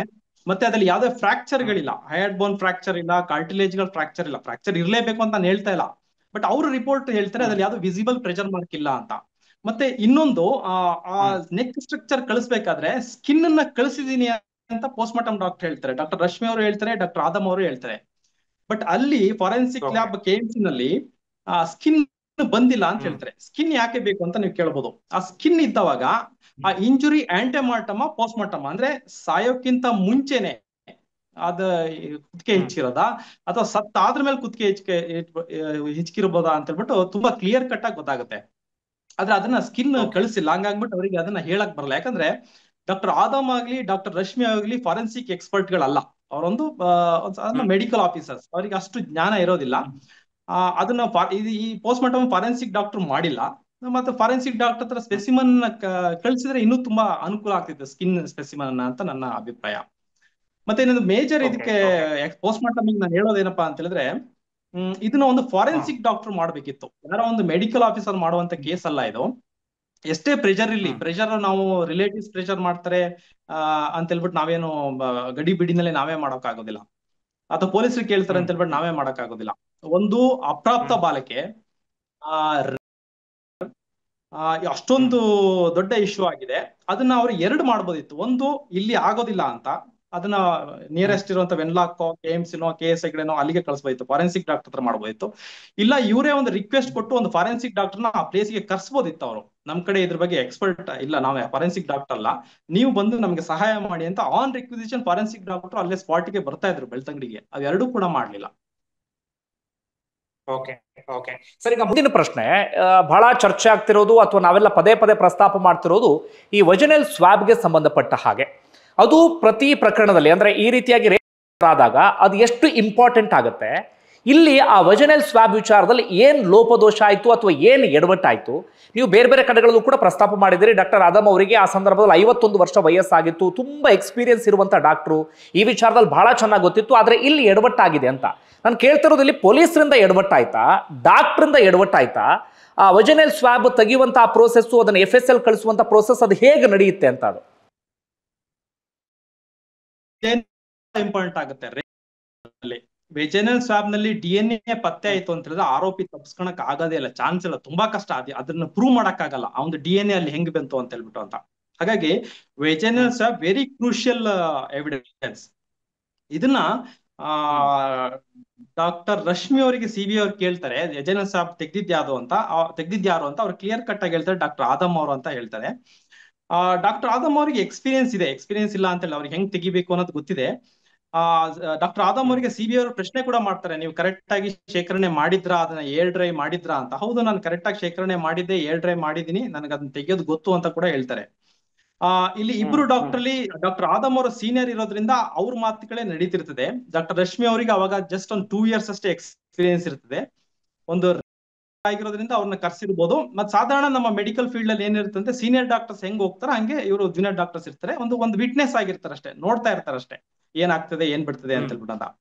ಬಟ್ ಇದನ್ನು ಯಾವುದೇ ಬಯೋಲಾಜಿಕಲ್ ಎವಿಡೆನ್ಸ್ ಇದೆಯಲ್ಲ, ವಿತಿನ್ 72 hours ಫಾರೆನ್ಸಿಕ್ ಲ್ಯಾಬ್ ಹೋದ್ರೆ ಅದರಲ್ಲಿ ಒಂದು ಏನಿದೆ ಅಂತ ಕಂಡಿಡಿಬಹುದು ಅವರು. ಬಟ್ ಇದು ಹೋಗ್ಬೇಕಾದ್ರೆ ಆಲ್ಮೋಸ್ಟ್ 10 days ಆಗಿದೆ. 10 days. ಅದ್ರಲ್ಲಿ ಒಂದು ವಿಚಿತ್ರ ಏನಪ್ಪಾ ಅಂದ್ರೆ ವಿಜಿಲೆನ್ಸ್ ಲ್ಯಾಬ್ ಸೌಜನ್ಯ DNA ಪತ್ತೆ ಆಗಿಲ್ಲ. ಹೋಗಿ ಆರೋಪಿ DNA ಆಗ್ಲಿ, ಸೌಜನ್ಯ DNA ಪತ್ತೆ ಆಗಿಲ್ಲ ಅದ್ರಲ್ಲಿ. ಸೊ ಆತರ ಯಾವ ತರ ವಿಜಿಲೆನ್ಸ್ ಲ್ಯಾಬ್ ತೆಗ್ದಿದ್ದಾರೆ ಅಂತ ಸ್ವಲ್ಪ ಇದಾಗುತ್ತೆ. ಅಥವಾ ವಿಜಿಲೆನ್ಸ್ ಲ್ಯಾಬ್ ನೀಟಾಗಿ ತೆಗ್ದಿದ್ರು ಕೂಡ ಅದು ಡಿಲೇ ಆಗಿದ್ದಕ್ಕೆ ಫಂಗಸ್ ಆಗಿ DNA ಪತ್ತೆ ಆಗದೆ ಇರ್ಬೋದು. ಮತ್ತೆ ಅವರು DNA ಎಕ್ಸ್ಪರ್ಟ್ಗೆ CBI ಕೇಳ್ತಾರೆ ವಿಜಿಲೆನ್ಸ್ ಲ್ಯಾಬ್ ಅಲ್ಲಿ ಮಣ್ಣಿತ್ತ ಅಂತ. ಅದು DNA ಎಕ್ಸ್ಪರ್ಟ್ ಕ್ಲಿಯರ್ ಆಗಿ ಹೇಳ್ತಾರೆ ವಿಜಿಲೆನ್ಸ್ ಲ್ಯಾಬ್ ಅಲ್ಲಿ ಮಣ್ಣು ಇರ್ಲಿಲ್ಲ ಅಂತ. ಆ ಬಾಟಲ್ ನಲ್ಲಿ ಇತ್ತು, ಬಟ್ ವಿಜಿಲೆನ್ಸ್ ಲ್ಯಾಬ್ ನಲ್ಲಿ ಮಣ್ಣು ಇರ್ಲಿಲ್ಲ ಅಂತ ಹೇಳ್ತಾರೆ. ಮತ್ತೆ ಯಾವುದೇ DNAಗಳು ಪತ್ತೆ ಆಗಿಲ್ಲ ಅಂತ ಅವರು ಹೇಳ್ತಾರೆ. ಓಕೆ. ಇನ್ನೊಂದು ವಾದ ಸಾಮಾಜಿಕ ಜಾಲತಾಣ ಅಥವಾ ಬೇರೆ ಬೇರೆ ಕಡೆಗಳಲ್ಲಿ ನಾನು ಕೇಳ್ಪಟ್ಟೆ, ಜನಸಾಮಾನ್ಯರಿಗೆ ಅರ್ಥ ಆಗ್ಲಿ ಅನ್ನೋ ಕಾರಣ ಕೇಳ್ತಾ ಇದ್ದೀನಿ. ಒಂದಷ್ಟು ಜನರ ವಾದ ಏನಪ್ಪಾ ಅಂದ್ರೆ ವಿಪರೀತವಾಗಿ ಮಳೆ ಬರ್ತಾ ಇತ್ತು, ಆ ಮಳೆ ಬರ್ತಿದ್ದ ಕಾರಣಕ್ಕಾಗಿ ಆ ವಜನಲ್ ಸ್ವಾಬ್ ಅನ್ನ ಸರಿಯಾಗಿ ಡ್ರೈ ಮಾಡೋದಕ್ಕೆ ಸಾಧ್ಯ ಆಗ್ಲಿಲ್ಲ, ಆ ಕಾರಣಕ್ಕಾಗಿ ಫಂಗಸ್ ಹಿಡಿತು. ಇಂತಹ ಒಂದಷ್ಟು ಚರ್ಚೆಗಳಲ್ಲೂ ಕೂಡ ನಡೀತಾ ಇದೆ. ಹಾಗೆ ಮತ್ತೊಮ್ಮೆ ಆ ಪ್ರಶ್ನೆಯನ್ನ ರಿಪೀಟ್ ಮಾಡ್ತಾ ಇದ್ದೀನಿ ನಾನು. ಇಲ್ಲಿ ಡಾಕ್ಟರ್ ಅದಮ್ ಅವ್ರು ತಪ್ಪಾಗತ್ತಾ ಅಥವಾ ಅಲ್ಲಿ PSI ಯೋಗೇಶ್ ಅವರ ತಪ್ಪಾಗತ್ತಾ? ಅಂದ್ರೆ ಆ ವಜನಲ್ ಸ್ವಾಬ್ ಅನ್ನ FSL ಗೆ ಸರಿಯಾದ ರೀತಿಯಲ್ಲಿ ಕಳಿಸದೇ ಇರೋದ್ರಲ್ಲಿ ಯಾರು ಎಡವಟ್ಟಿಲ್ಲಿ, ಅಥವಾ ಇದು ಉದ್ದೇಶಪೂರ್ವಕವಾಗಿ ಹೀಗೇನಾದ್ರೂ ಮಾಡಿದ್ರು ಅನ್ಸುತ್ತೆ? ಏನನ್ಸುತ್ತೆ ನಿಮ್ಗೆ ನೀವು ನೋಡಿದಾಗ? ಈಗ ವಿಪರೀತ ಮಳೆಯಿಂದ DNA ಪತ್ತೆ ಆಗಿಲ್ಲ ಅಂತ ಹೇಳಿದ್ರೆ, ಈಗ ಮಳೆಗಾಲದಲ್ಲಿ ಯಾವ ರೇಪ್ ಅಂಡ್ ಮರ್ಡರ್ ಆದ್ರೂ ಕೂಡ ಆರೋಪಿ ಸಿಗೋದಿಲ್ಲ ಅಂತ ಆಯ್ತು ಇವ್ರ ವಾದದ ಪ್ರಕಾರ. ಅಂದ್ರೆ ಯಾರು ರೇಪ್ ಅಂಡ್ ಮರ್ಡರ್ ಮಾಡ್ಬೇಕಾದ್ರೆ ಮಳೆಗಾಲದಲ್ಲಿ ಮಾಡ್ಬೇಕು ಅಂತ ಆಯ್ತು, ಸಿಗೋದಿಲ್ಲ ಅಂತ. ಅದಲ್ಲ, ಸತ್ಯ ಅಲ್ಲ ಅದು. ಯಾವುದೇ ಮಳೆಗಾಲ ಇರ್ಲಿ, ಚಳಿಗಾಲ ಇರ್ಲಿ, ಬೇಸಿಗೆ ಕಾಲ ಆಗಿರ್ಲಿ, ಸರಿಯಾದ ರೀತಿಯಲ್ಲಿ ವಿಜಿಲೆನ್ಸ್ ಲ್ಯಾಬ್ ತೆಗೆದು ಸರಿಯಾದ ಸಮಯದಲ್ಲಿ ಅದಲ್ಲಿ ಕೊಟ್ರೆ DNA ಪತ್ತೆ ಆಗಿ ಆಗುತ್ತೆ. ಮತ್ತೆ ಯಾವ್ದೋ ಒಂದು ಲಿಕ್ವಿಡ್ ಐಟಮ್ ಇರುತ್ತೆ ಅಂತ ತಿಳ್ಕೊಳ್ಳಿ, ಯಾವ್ದೋ ಸೆಮೆನ್ ಕಲೆಕ್ಟ್ ಮಾಡ್ಕೊತೀವಿ, ಯಾವ್ದೋ ಲಿಕ್ವಿಡ್ ಐಟಮ್ ಕಲೆಕ್ಟ್ ಮಾಡ್ಕೊಂತೀವಿ, ಅದು ವೆಟ್ಟೆ ಇರುತ್ತೆ, ಅದಲ್ಲೂ ಕೂಡ DNA ಪತ್ತೆ ಆಗುತ್ತಲ್ವಾ. ಅದು ವೆಟ್ಟಿದ್ರೆ ಅದ್ರಲ್ಲಿ DNA ಪತ್ತೆ ಆಗೋದಿಲ್ಲ ಅಂತ. ಸ್ವಲ್ಪ ಡಿಲೇ ಆಯ್ತು ಇದನ್ನ ಕಳಿಸ್ಲಿಕ್ಕೆ ಅಂತ ಹೇಳಿದ್ವಿ. ವಿತ್ ಇನ್ ಪೀರಿಯಡ್ ಅಲ್ಲಿ 72 hours ಅಲ್ಲಿ ಕಳಿಸಿದ್ರೆ DNA ಪತ್ತೆ ಆಗೋದು. ಫಂಗಸ್ ಡೆವಲಪ್ ಆಗೋ ಸ್ವಲ್ಪ ಟೈಮ್ ಬೇಕಲ್ಲ. ಈಗ ನಾವು ಇವತ್ತು ತೆಗೆದು ಇವತ್ತೇನ್ ಫಂಗಸ್ ಡೆವಲಪ್ ಆಗಿ ಇವತ್ತೇ ಕೂಡ ಅದ್ರಲ್ಲಿರೋ DNA ಎಲ್ಲ ತಿನ್ಲಿಕ್ಕೆ ಆಗೋದಿಲ್ಲ. ಅದಕ್ಕೆ ಸ್ವಲ್ಪ ಟೈಮ್ ಬೇಕು. ಫಂಗಸ್ ಡೆವಲಪ್ ಆಗಿ ಫಂಗಸ್ ಅಲ್ಲಿರೋ DNA ಎಲ್ಲ ನಾಶ ಮಾಡ್ಬೇಕಂತ ಹೇಳಿದ್ರೆ. ಸೊ ಹಾಗಾಗಿ ವಿತ್ ಇನ್ 72 hours ಅಲ್ಲಿಗೆ ಕಳಿಸಿದ್ರೆ ಸ್ವಲ್ಪ DNAಗಳು ಪತ್ತೆ ಆಗೋ ಚಾನ್ಸಸ್ ಇರ್ತಿತ್ತು ಅದರಲ್ಲಿ. ಓಕೆ ಓಕೆ, ನಾನು ಈ ವಿಚಾರ ಸ್ವಲ್ಪ ಬದಿಗಿಡ್ತೀನಿ, ಮುಂದಿನ ವಿಚಾರಕ್ಕೆ ಹೋಗ್ತೀನಿ. CID ರುದ್ರಮುನಿ ಅವರು ಒಂದ್ ಕಡೆ ಮಾತಾಡುವಾಗ ಹೇಳ್ತಾರೆ ಆಕೆ ಮೇಲೆ ರೇಪ್ ಆಗಿದೆ, ಹೌದು, ಆದರೆ ಇಂಟರ್ ಕೋರ್ಸ್ ಆಗಿಲ್ಲ ಎನ್ನುವ ರೀತಿಯಲ್ಲಿ ಹೇಳ್ತಾರೆ. ನೀವು ಕಂಡುಕೊಂಡ ಹಾಗೆ ಡಾಕ್ಟರ್ ರಶ್ಮಿ ಅವರ ಸ್ಟೇಟ್ಮೆಂಟ್ ಪ್ರಕಾರವಾಗಿ ರುದ್ರಮುನಿ ಅವರು ಹೇಳ್ತಿರೋ ಸತ್ಯ ಅನ್ಸುತ್ತಾ ಅಥವಾ ಸುಳ್ಳು ಅನ್ಸುತ್ತಾ? ಏನ್ ಅನ್ಸುತ್ತೆ ನಿಮ್ಗೆ? ಜಗತ್ತಿನಲ್ಲಿರುವ ಯಾವ ಎಕ್ಸ್ಪರ್ಟ್ ಕೂಡ ಈ ಕೇಸ್ ನಲ್ಲಿ ಅವಳಿಗೆ ಸೆಕ್ಷುವಲ್ ಇಂಟರ್ ಕೋರ್ಸ್ ಆಗಿಲ್ಲ ಅಂತ ಹೇಳಕ್ ಬರೋದಿಲ್ಲ. ನಾನು ಇದು ಚಾಲೆಂಜ್ ಮಾಡ್ತೇನೆ. ಯಾವುದೇ ಫಾರೆನ್ಸಿಕ್ ಎಕ್ಸ್ಪರ್ಟ್ ಕೂಡ ಸೌಜನ್ಯನಲ್ಲಿ ಸೆಕ್ಷುವಲ್ ಇಂಟರ್ ಕೋರ್ಸ್ ಆಗಿಲ್ಲ ಅಂತ ಹೇಳಕ್ ಬರೋದಿಲ್ಲ. ಅದೇ ತರ ಆಗಿದೆ ಸೆಕ್ಷುವಲ್ ಇಂಟರ್ ಕೋರ್ಸ್ ಅಂತ ಹೇಳಕ್ ಬರೋದಿಲ್ಲ, ಆಯ್ತಾ. ಸೊ ಇವ್ರ ವಾದ ಏನಪ್ಪಾ ಅಂದ್ರೆ ಸೆಕ್ಷುವಲ್ ಇಂಟರ್ ಕೋರ್ಸ್ ಆಗಿಲ್ಲ ಅಂತ. ಬಟ್ ಇದರಲ್ಲಿ ಡಾಕ್ಟರ್ ರಶ್ಮಿ ಅವರಿಗೆ CBI ಅವರು ಕ್ಲಿಯರ್ ಕಟ್ ಆಗಿ ಕೇಳ್ತಾರೆ, ನೀವು ರುದ್ರಮನಿ ಅವರಿಗೆ CID ಅವರು ರುದ್ರಮನಿ ಅವರಿಗೆ ಹೇಳಿದ್ರಾ ಸೆಕ್ಷುವಲ್ ಇಂಟರ್ ಕೋರ್ಸ್ ಆಗಿಲ್ಲ ಅಂತ? ಅವ್ರು ಕ್ಲಿಯರ್ ಆಗಿ ಹೇಳ್ತಾರೆ, ಡಾಕ್ಟರ್ ರಶ್ಮಿ ಅವರು ಕ್ಲಿಯರ್ ಆಗಿ ಹೇಳಿದ್ರೆ ನಾನು ಯಾವತ್ತೂ ಕೂಡ ಹಂಗೆ ಹೇಳಿಲ್ಲ, ಸೆಕ್ಷುವಲ್ ಇಂಟರ್ ಕೋರ್ಸ್ ಆಗಿಲ್ಲ ಅಂತ ನಾನು ಯಾವತ್ತೂ ಕೂಡ ಹೇಳಿಲ್ಲ ಅಂತ ಹೇಳ್ತಾರೆ. ಇವರಿಗೆ 2 finger ಟೆಸ್ಟ್ ಅಂತ ಹೇಳಿದ್ರೆ ಏನಂತಾನೆ ಅರ್ಥ ಆಗಲ್ಲ. 2 finger ಟೆಸ್ಟ್ ಅಂತ ಹೇಳಿದ್ರೆ ಸೆಕ್ಷುವಲ್ ಇಂಟರ್ ಕೋರ್ಸ್ ಆಗಿಲ್ಲ ಅಂತಲ್ಲ. ಇವನ್ ಡೆಡ್ ಬಾಡಿನಲ್ಲಿ 2 fingers ಟೆಸ್ಟ್ ಎಷ್ಟು ವ್ಯಾಲಿಡ್ ನನಗೆ ಗೊತ್ತಿಲ್ಲ. ಹೇಳ್ಬೇಕು ಅಂದ್ರೆ ಸೆಕ್ಷುವಲ್ ಇಂಟರ್ ಕೋರ್ಸ್ ಆಗಿದೆ ಅಂತ ಹೇಳ್ಬೋದು, ಬಿಟ್ರೆ ಆಗಿಲ್ಲ ಅಂತ ಹೇಳಿ. ರಶ್ಮಿ ಅವರು ಕೂಡ ಅದನ್ನ ಹೇಳಿದರೆ, ನಾನು CID ರುದ್ರಮನಿ ಅವರಿಗೆ ಯಾವತ್ತೂ ಕೂಡ ಹೇಳಿಲ್ಲ ಸೆಕ್ಷುವಲ್ ಇಂಟರ್ ಕೋರ್ಸ್ ಆಗಿಲ್ಲ ಅಂತ, ನಾನು ಯಾವತ್ತೂ ಕೂಡ ಹೇಳಿಲ್ಲ ಅನ್ನೋದು ಅವರು ಹೇಳ್ತಾರೆ. ಅದು ಬೇಕಾದ್ರೆ ಡಾಕ್ಯುಮೆಂಟ್ ಕೂಡ ನಿಮ್ಗೆ ಕಳಿಸ್ತೀನಿ, ಅದನ್ನ ನೋಡ್ಬೋದು. ನಾನು ಗಮನಿಸಿದ್ದೇನೆ ಅದರಲ್ಲಿ. ಓಕೆ, ಅಂದ್ರೆ ಪೋಸ್ಟ್ ಮಾರ್ಟಮ್ ಪ್ರಕ್ರಿಯೆಯಲ್ಲಿ ಸಾಕಷ್ಟು ಲೋಪದೋಷಗಳು ಕಂಡು ಬಂತು, ಸಾಕಷ್ಟು ಎಡವಟ್ಟಾಯಿತು. ಉದ್ದೇಶಪೂರ್ವಕವಾಗಿಯೋ ಅಥವಾ ಅನನುಭವದ ಕಾರಣಕ್ಕಾಗಿಯೋ ಅಥವಾ ಯಾವ ಒತ್ತಡದ ಕಾರಣಕ್ಕಾಗಿಯೋ ಗೊತ್ತಿಲ್ಲ. ಒಟ್ಟಾರೆಗೆ ಆ ಪ್ರಕ್ರಿಯೆ ಸರಿಯಾದ ರೀತಿಯಲ್ಲಿ ನಡೆದಿದ್ರೆ, ನೀವು ಗಮನಿಸಿದ ಹಾಗೆ ಆಕೆಯ ದೇಹದೊಳಗಿದ್ದಂಥ ಫುಡ್ ಯಾವುದು ಅದನ್ನು ಪತ್ತೆ ಹಚ್ಚಿದ್ರೆ, ಜೊತೆಗೆ ವಜನಲ್ ಸ್ವಾಬ್ ಅನ್ನ ನೀಟಾದ ರೀತಿಯಲ್ಲಿ ಕಳಿಸ್ಕೊಟ್ಟಿದ್ರೆ ನಿಜವಾದಂಥ ಆರೋಪಿ ತಪ್ಪಿಸ್ಕೊಳ್ಳೋದಕ್ಕೆ ಸಾಧ್ಯವೇ ಇರಲಿಲ್ಲ. ಆದರೆ ಬಹಳ ಕ್ಲಿಯರ್ ಕಟ್ ಆಗಿ ಗೊತ್ತಾಗುತ್ತೆ, ನಾವೆಲ್ಲರೂ ಕೂಡ ಗಮನಿಸಿದ ಹಾಗೆ ನೀವು ಹೇಳ್ತಾ ಇರುವ ಹಾಗೆ ಪೋಸ್ಟ್ ಮಾರ್ಟಮ್ ಪ್ರಕ್ರಿಯೆ ಸರಿಯಾದ ರೀತಿಯಲ್ಲಿ ನಡೆದಿಲ್ಲ. ಡಾಕ್ಟರ್ ಎಡವಟ್ಟೋ ಪೊಲೀಸರ ಎಡವಟ್ಟೋ ಯಾರು ಎಡವಟ್ಟೋ ಗೊತ್ತಿಲ್ಲ. ಆ ಕಾರಣಕ್ಕಾಗಿ ಈ ಕೇಸ್ ಆರಂಭಿಕ ಹಂತದಲ್ಲೇ ಹಳ್ಳ ಹಿಡಿದು ಹೋಯ್ತು ಅಥವಾ ದಿಕ್ಕು ತಪ್ಪು ಬಿಡ್ತು ಅಂತ ಬಹಳ ಸ್ಪಷ್ಟವಾಗಿ ಗೊತ್ತಾಗುತ್ತೆ. ಹಾಗಾದ್ರೆ ಕರೆಕ್ಟ್. ನಾವ್ ಎಷ್ಟು ವರ್ಷ ಇನ್ವೆಸ್ಟಿಗೇಷನ್ ಮಾಡಿದ್ರು 10 ವರ್ಷ ಮಾಡ್ಲಿ 20 ವರ್ಷ ಮಾಡ್ಲಿ ಈ ಎವಿಡೆನ್ಸ್ ಮೇಲೆ ನಾವ್ ಇನ್ವೆಸ್ಟಿಗೇಷನ್ ಮಾಡ್ಬೇಕು, ಬಿಟ್ಟು ಅದು ಬಿಟ್ಟು ಬೇರೆ ಏನೂ ಇರೋದಿಲ್ಲ. ಪೋಸ್ಟ್ ಮಾರ್ಟಮ್ ಉದ್ದೇಶಪೂರ್ವಕವಾಗಿ ಮಾಡಿದ್ರು ಅನ್ನೋದು ನನಗೆ ಹೇಳಲಿಕ್ಕೆ ಆಗೋದಿಲ್ಲ. ಸ್ವಲ್ಪ ನೆಗ್ಲೆಕ್ಟ್ ಇರ್ಬೋದು, ಏನಾಗುತ್ತೆ ಅನ್ನೋ ಒಂದು ನೆಗ್ಲೆಕ್ಟ್, ಒಂದು ಹುಂಬುತನ, ಸರಿಯಾದ ರೀತಿಯಲ್ಲಿ ಮಾಡಿಲ್ಲ ಅವರು. ಮಾಡಿದ್ರೆ ಇದನ್ನ ನೀಟಾಗಿ ಗೊತ್ತಾಗೋದು ಅಂತ ಹೇಳ್ಬೋದು. ಮತ್ತೆ ಇದರಲ್ಲಿ ಒಂದು 3 ಪಾಯಿಂಟ್ ಅಲ್ಲಿ ನಾನು ನಿಮ್ಗೆ ಡಾಕ್ಯುಮೆಂಟ್ ಕಳಿಸ್ತೀನಿ. ಅದರಲ್ಲಿ ಡಾಕ್ಟರ್ ರಶ್ಮಿ ಅವರು ಮತ್ತೆ ಡಾಕ್ಟರ್ ಆದಮ್ ಅವರು ಹೇಳ್ತಾರೆ ಸರಿಯಾದ ಲೈಟಿಂಗ್ ವ್ಯವಸ್ಥೆ ಇರ್ಲಿಲ್ಲ ಅಂತ. ನಾನು ನಿಮ್ಗೆ ಅದ್ರ ಬಗ್ಗೆ ಡಾಕ್ಯುಮೆಂಟ್ ಕಳಿಸ್ತೀನಿ. ಎಲ್ಲಿ ಹೇಳ್ತಾರೆ ಅಂತ ಹೇಳಿದ್ರೆ, ಡಾಕ್ಟರ್ ರಶ್ಮಿ ಅವರಿಗೆ ಡೈರೆಕ್ಟ್ ಆಗಿ ಕೇಳ್ತಾರೆ CBI ಅವರು, ನಿಮಗೆ ಲೈಟಿಂಗ್ ವ್ಯವಸ್ಥೆ ಸರಿ ಇತ್ತ ಪೋಸ್ಟ್ ಮಾರ್ಟಮ್ ಅಲ್ಲಿ ಅಂತ. ಅವ್ರು ಹೇಳ್ತಾರೆ ಅಷ್ಟೊಂದೇನ್ ಚೆನ್ನಾಗಿರ್ಲಿಲ್ಲ, ಸಾಧಾರಣವಾಗಿತ್ತು ಅಂತ. ಮತ್ತೆ ಡಾಕ್ಟರ್ ಆದಮ್ ಅವರು ಒಂದು ತುಂಬಾ ಇಂಪಾರ್ಟೆಂಟ್ ಪಾಯಿಂಟ್ ನ ಮಿಸ್ ಮಾಡಿದ್ದಾರೆ. ಸೌಜನ್ಯನ ಕಟ್ಟಾಕಿರೋದು ಎಡಗೈ, ಸರಿ, ಎಡಗೈಯನ್ನ ಸೌಜನ್ಯನ ಕಟ್ಟಾಕಿರೋದು. ಬಟ್ ಸೌಜನ್ಯನ ಬಲಗೈಯಲ್ಲಿ ಒಂದು ಸರ್ಕ್ಯುಲರ್ ಮಾರ್ಕ್ ಇದೆ, ಕಟ್ಟಾಕಿರೋ ಮಾರ್ಕ್ ಇದೆ, ಡೀಪ್ ಕನ್ಫ್ಯೂಷನ್. ಅದ್ರದ್ದು ಕೂಡ ನಿಮ್ ಡಾಕ್ಯುಮೆಂಟ್ ಕಳಿಸ್ತೀನಿ, ಅದನ್ನ ಬೇಕಾದ್ರೆ ನೀವು ನೋಡ್ಬೋದು. ಡೀಪ್ ಕನ್ಫ್ಯೂಷನ್ ಮಾರ್ಕ್ ಸೌಜನ್ಯನ ಬಲಗೈನಲ್ಲಿ ಕಟ್ ಹಾಕಿರೋ ಮಾರ್ಕ್ ಎಲ್ಲಿಂದ ಬಂತು ಅಂತ. ಮತ್ತೆ ಆ ಮಾರ್ಕ್ ನ ಪೋಸ್ಟ್ ಮಾರ್ಟಮ್ ಅಲ್ಲಿ ಅವ್ರು ಮೆನ್ಷನ್ ಮಾಡಿಲ್ಲ. ಅದು ಫೋಟೋದಲ್ಲಿ ಕ್ಲಿಯರ್ ಆಗಿದೆ, ಆ ಮಾರ್ಕ್ ನ ಪೋಸ್ಟ್ ಮಾರ್ಟಮ್ ಅಲ್ಲಿ ಮೆನ್ಷನ್ ಮಾಡಿಲ್ಲ. ಅದಕ್ಕೆ ಅವ್ರು ಕೇಳ್ತಾರೆ, ಯಾಕೆ ನೀವು ಇದನ್ನ ಮಾರ್ಕ್ ನ ಮೆನ್ಷನ್ ಮಾಡಿಲ್ಲ ಅಂತ ಹೇಳಿದ್ರೆ, ಅದು ನಮ್ಗೆ ಆ ಲೈಟಿಂಗ್ ವ್ಯವಸ್ಥೆಯಲ್ಲಿ ಸರಿಯಾಗಿ ಕಾಣ್ಲಿಲ್ಲ ಅಂತ ಅವ್ರು ಹೇಳ್ತಾರೆ ಒಂದ್ ಕಡೆ. ಇನ್ನೊಂದ್ ಕಡೆ ಹೇಳ್ತಾರೆ ಸ್ಮಾಲ್ ಇಂಟೆಸ್ಟೈನ್ ಅಲ್ಲಿ ಸೆಮಿ ಡೈಜೆಸ್ಟೆಡ್ ಫುಡ್ ಹೇಗಿರುತ್ತೆ ಅಂತ. ಈಗ ಸಾಧಾರಣ ಒಬ್ಬ ಮನುಷ್ಯ ತಿಂದಾದ್ಮೇಲೆ 2 ರಿಂದ 4 ಗಂಟೆ ಆದ್ಮೇಲೆ ಜಠರದಿಂದ ಸ್ಮಾಲ್ ಇಂಟೆಸ್ಟೈನಿಗೆ ಹೋಗುತ್ತೆ. ಸ್ಮಾಲ್ ಇಂಟೆಸ್ಟೈನಿಗೆ ಹೋದವಾಗ ಆಲ್ಮೋಸ್ಟ್ ಅದು ಮ್ಯೂಕಾಯ್ಡ್ ಇರುತ್ತೆ, ಅದರಲ್ಲಿ ಬೈಲ್ ಪಿಗ್ಮೆಂಟ್ ಮಿಕ್ಸ್ ಆಗ್ಬಿಟ್ಟು ಅಲ್ಲಿ ಸೆಮಿ ಡೈಜೆಸ್ಟೆಡ್ ಫುಡ್ ಇರೋ ಚಾನ್ಸಸ್ ಸ್ವಲ್ಪ ಕಮ್ಮಿ ಇರುತ್ತೆ. ಅದನ್ನ ಕೇಳಿದಾಗ ಅವ್ರೇನ್ ಹೇಳ್ತಾರೆ, ನಮ್ಗೆ ಆ ಲೈಟಿಂಗ್ ವ್ಯವಸ್ಥೆ ಸರಿ ಇಲ್ಲದೆ ಇರೋದ್ರಿಂದ ಆ ಲೈಟಿಂಗ್ ವ್ಯವಸ್ಥೆಯಲ್ಲಿ ನಮ್ಗೆ ಆತರ ಕಾಣ್ತು ಅಂತ ಹೇಳ್ತಾರೆ. ಅಂದ್ರೆ ಒಂದು ಕ್ಲಿಯರ್ ಇದ್ರಲ್ಲಿ ಅಲ್ಲಿ ಸ್ವಲ್ಪ ಲೈಟಿಂಗ್ ವ್ಯವಸ್ಥೆ ಸರಿ ಇರ್ಲಿಲ್ಲ ಅಂತ. ಸರಿ, ಇನ್ನೊಂದು ಹೇಳಿದ್ರೆ ಲೈಟಿಂಗ್ ವ್ಯವಸ್ಥೆ ಸರಿ ಇಲ್ಲ ಅಂತ ಅವ್ರೇನೋ ನಿಜವಾದ ಆರೋಪಿಗೆ ಹೆಲ್ಪ್ ಮಾಡ್ತಾರೆ ಅಂತ ನಾನು ಹೇಳ್ತಾ ಇಲ್ಲ. ಬಟ್ ಸರಿಯಾದ ರೀತಿಯಲ್ಲಿ ಪೋಸ್ಟ್ ಮಾರ್ಟಮ್ ಮಾಡ್ಬೋದಿತ್ತು. ಒಂದು ಸರಿಯಾದ ಲೈಟಿಂಗ್ ವ್ಯವಸ್ಥೆಗಳನ್ನ ಇಟ್ಕೊಂಡು, ಇನ್ನೊಂದು ಅವರು ಫಾರೆನ್ಸಿಕ್ ಎಕ್ಸ್ಪರ್ಟ್ ಹತ್ರ ಒಂದೇ ಬಾಡಿನ ಪಕ್ಕದ ನಿಯರೆಸ್ಟ್ ಗವರ್ಮೆಂಟ್ ಆಸ್ಪತ್ರೆಗೆ ಕಳಿಸ್ಬೋದಿತ್ತು, ಅಥವಾ ನಿಯರೆಸ್ಟ್ ಮೆಡಿಕಲ್ ಕಾಲೇಜ್ ಇಂದ ಅವರು ಫಾರೆನ್ಸಿಕ್ ಡಾಕ್ಟರ್ನ ಆ ಸ್ಪಾಟ್ಗೆ ಕರ್ಸಿ ಮಾಡಿಸಿದ್ದು ಒಳ್ಳೆದಿತ್ತು. ಮತ್ತೆ ವಿಡಿಯೋಗ್ರಾಫ್ ಅನ್ನು ಕೂಡ ಮಾಡಿಲ್ಲ. ತುಂಬಾ ತುಂಬಾ ಸೆನ್ಸಿಟಿವ್ ಕೇಸ್, ಅದ್ರಲ್ಲಿ ವಿಡಿಯೋಗ್ರಾಫ್ ಮಾಡಿದ್ರೆ ಆ ವಿಡಿಯೋನ ನೋಡಿ ಅನದರ್ ಫಾರೆನ್ಸಿಕ್ ಎಕ್ಸ್ಪರ್ಟ್ ಹೇಳ್ಬೋದು ಅಲ್ಲಿ ಏನೇನ್ ಫೈಂಡಿಂಗ್ಸ್ ಗಳು ಇದೆ ಅಂತ ಹೇಳ್ಬಿಟ್ಟು ಹೇಳ್ಬೋದು. ವಿಡಿಯೋಗ್ರಾಫ್ ಕೂಡ ಮಾಡಿಲ್ಲ ಅವರು. ಓಕೆ, ಒಂದು ಬಹಳ ಪ್ರಮುಖವಾದಂತ ಪ್ರಶ್ನೆ, ಈ ಪೋಸ್ಟ್ ಮಾರ್ಟಮ್ ಆ ಪ್ರಕ್ರಿಯೆಯಲ್ಲಿ ಒಬ್ಬರಿಗಿಂತ ಹೆಚ್ಚು ಮಂದಿಯಿಂದ ಆ ಕೃತ್ಯ ನಡೀತಾ ಅಂತ ಕಂಡು ಹಿಡಿಬಹುದಾ ಅನ್ನೋದು ಒಂದು ಪ್ರಶ್ನೆ. ಮತ್ತೊಂದು, ಆ ವಿಚಾರ ಏನಾದರೂ ಪ್ರಸ್ತಾಪ ಆಗಿದೆಯಾ? ನಾನು ಜಜ್ಮೆಂಟ್ ಕಾಪಿಯಲ್ಲಿ ಓದ್ತಿರುವಾಗ ಡಾಕ್ಟರ್ ಆದಮ್ ಅವರು ಒಂದು ಕಡೆಯಿಂದ ಹೇಳ್ತಾರೆ ಒಬ್ಬರಿಗಿಂತ ಹೆಚ್ಚು ಮಂದಿಯಿಂದ ಆಗಿರಬಹುದು ಎನ್ನುವ ರೀತಿಯಲ್ಲಿ ಅವ್ರು ಹೇಳ್ತಾರೆ. ಅದನ್ನ ಇನ್ನಷ್ಟು ವಿವರಿಸೋದಾದ್ರೆ ಅಥವಾ ಜನರ ಮುಂದೆ ಹೇಳ್ತಾ ಹೋಗೋದಾದ್ರೆ? ಪೋಸ್ಟ್ ಮಾರ್ಟಮ್ ಡೈರೆಕ್ಟ್ ಆಗಿ ವಿಸಿಬಲ್ ಬಾಡಿ ನೋಡ್ಬಿಟ್ಟು ಹೇಳಕ್ ಆಗಲ್ಲ, ಒಬ್ಬರಿಂದ ಆಗಿದೆ, ಇಬ್ಬರಿಂದ ಆಗಿದೆ, ಎಷ್ಟು ಜನರದ ಆಗಿದೆ ಅಂತ. ಬಟ್ DNA ಕಲೆಕ್ಟ್ ಮಾಡಿ ಹೇಳ್ಬೋದು. ಅದ್ರಲ್ಲಿ ಎಷ್ಟು ಜನರ DNA ಕಲೆಕ್ಟ್ ಆಗಿದೆ ಅಂತ ಅದ್ರ ಮೇಲೆ ಹೇಳ್ಬೋದು, ನೋಡ್ಬಿಟ್ಟು ಡೈರೆಕ್ಟ್ ಆಗಿ ಹೇಳಕ್ಕಾಗಲ್ಲ. ಮತ್ತೆ ಇದ್ರಲ್ಲಿ ನನ್ನ ಅನುಮಾನ ಒಬ್ಬರಿಗಿಂತ ಜಾಸ್ತಿ ಇರ್ಬೋದು ಅಂತ.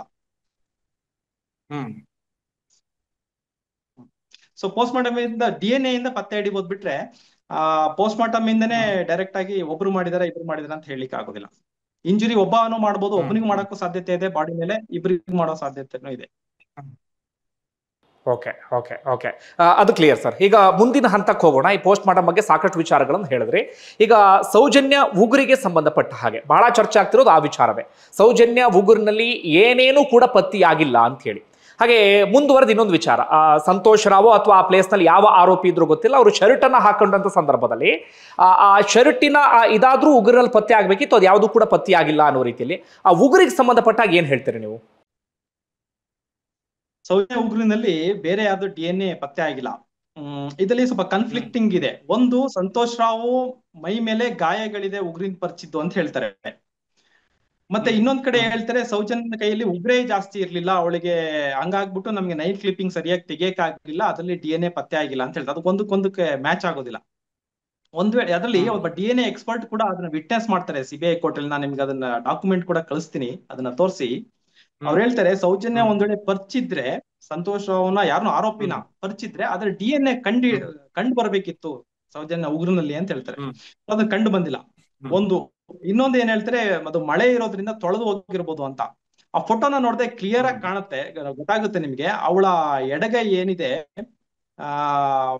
ಮಡ್ಚ್ಕೊಂಡಿದಲ್ಲ ಒಳಗಡೆ, ಅದು ಉಗುರುಗಳು ಸ್ವಲ್ಪ ಒಳಗ್ ಹೋಗಿದಾವೆ. ಅದ್ರಲ್ಲಿ ತೊಳೆದು ಹೋಗಷ್ಟು ರೀತಿನಲ್ಲಿ ಇರೋದಿಲ್ಲ. ಅಲ್ಲಿ ಅವಳು ಬಿದ್ದಿರೋ ಜಾಗದಲ್ಲಿ ಒಂದು ಚೀಟಿ ಇರುತ್ತೆ, ಚೀಟಿ ಕೂಡ ನೆಂದಿಲ್ಲ, ಅಳಿಸೋಗಿಲ್ಲ ಅದ್ರಲ್ಲಿರೋ ನಂಬರ್. ಹಂಗಾಗಿ ಅಂತ ದೊಡ್ಡ ಮಳೆ ಏನು ಬಂದಿಲ್ಲ ಅವತ್ತು. ಅವಳ ಉಗ್ರು ತೊಳೆದು ಹೋಗಷ್ಟು, ಉಗ್ರಲ್ಲಿರೋ DNA ಇದ್ರ ಒಳಗಡೆ ನೀರು ಹೋಗಿ ತೊಳೆದು ಹೋಗಷ್ಟೇನು ಮಳೆ ಬಂದಿಲ್ಲ ಅಲ್ಲಿ. ಅವಳ ಆರೋಪಿಯ DNA ಕಂಡಿಡಿ ಬರ್ಬೇಕಿತ್ತಲ್ಲಿ, ಬಂದಿಲ್ಲ. ಮತ್ತೆ ಇನ್ನೊಂದು ಇಂಟರ್ವ್ಯೂನಲ್ಲಿ ನೋಡಿದ್ದೆ, ಅವ್ರು ಸಂತೋಷ್ ರಾವ್ ಬೆನ್ನ ಹಿಂದ್ಗಡೆ ಗಾಯ ಇದೆ, ಎತ್ತಾಕೊಂಡು ಹೋಗ್ಬೇಕಾದ್ರೆ. ಅದು ಒಬ್ಬ ಹುಡುಗಿನ ಎತ್ತಾಕೊಂಡು ಹೋದವಾಗ ಹಿಂದ್ಗಡೆಯಿಂದ ಮೇಲ್ಗಡೆ ಪರಿಚಿದವಾಗ ಯಾವ ತರ ಗಾಯ ಇರುತ್ತೋ ಆ ತರ ಗಾಯ ಇರುತ್ತೆ ಅಂತ ಹೇಳ್ತಾರೆ. ಆ ತರ ಗಾಯ ಸಂತೋಷ್ ರಾವ್ ನಲ್ಲಿ ಎಲ್ಲಿ ಯಾವ್ದು ಇಲ್ಲ, ಆ ತರ ಗಾಯ ಇಲ್ಲ ಅವ್ರು ಹೇಳೋ ತರ.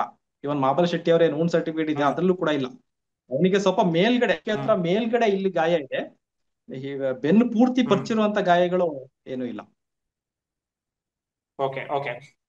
ಇನ್ನೊಂದು ಪ್ರಶ್ನೆ, ಈಗ ನಾನು ಜನಸಾಮಾನ್ಯರಿಗೆ ಅರ್ಥ ಆಗ್ಲಿ ಅಂತ ಕೇಳ್ತಿರೋದು, ಆ ಆರೋಪಿಗಳೇನಾದ್ರೂ ಶರ್ಟ್ ಅನ್ನ ಧರಿಸಿದ್ರೆ ಉಗುರಿನಲ್ಲಿ ಆ ಶರ್ಟಿನ ಇದು ಕೂಡ ಪತ್ತೆ ಆಗುತ್ತಾ ಅಂತ, ಅಂದ್ರೆ ಪರಿಚಯದ ಸಂದರ್ಭದಲ್ಲಿ ಆ ಶರ್ಟ್ ಸಮೇತ ಏನಾದ್ರು ಉಗ್ರಲ್ಲಿ ಬಂದ್ರೆ ಅದು ಪತ್ತೆ ಆಗುತ್ತಾ, ಇಲ್ಲಿ ಏನಾದ್ರು ಅದು ಪತ್ತೆ ಆಗಿದೆ ಹೇಗೆ ಅಂತ?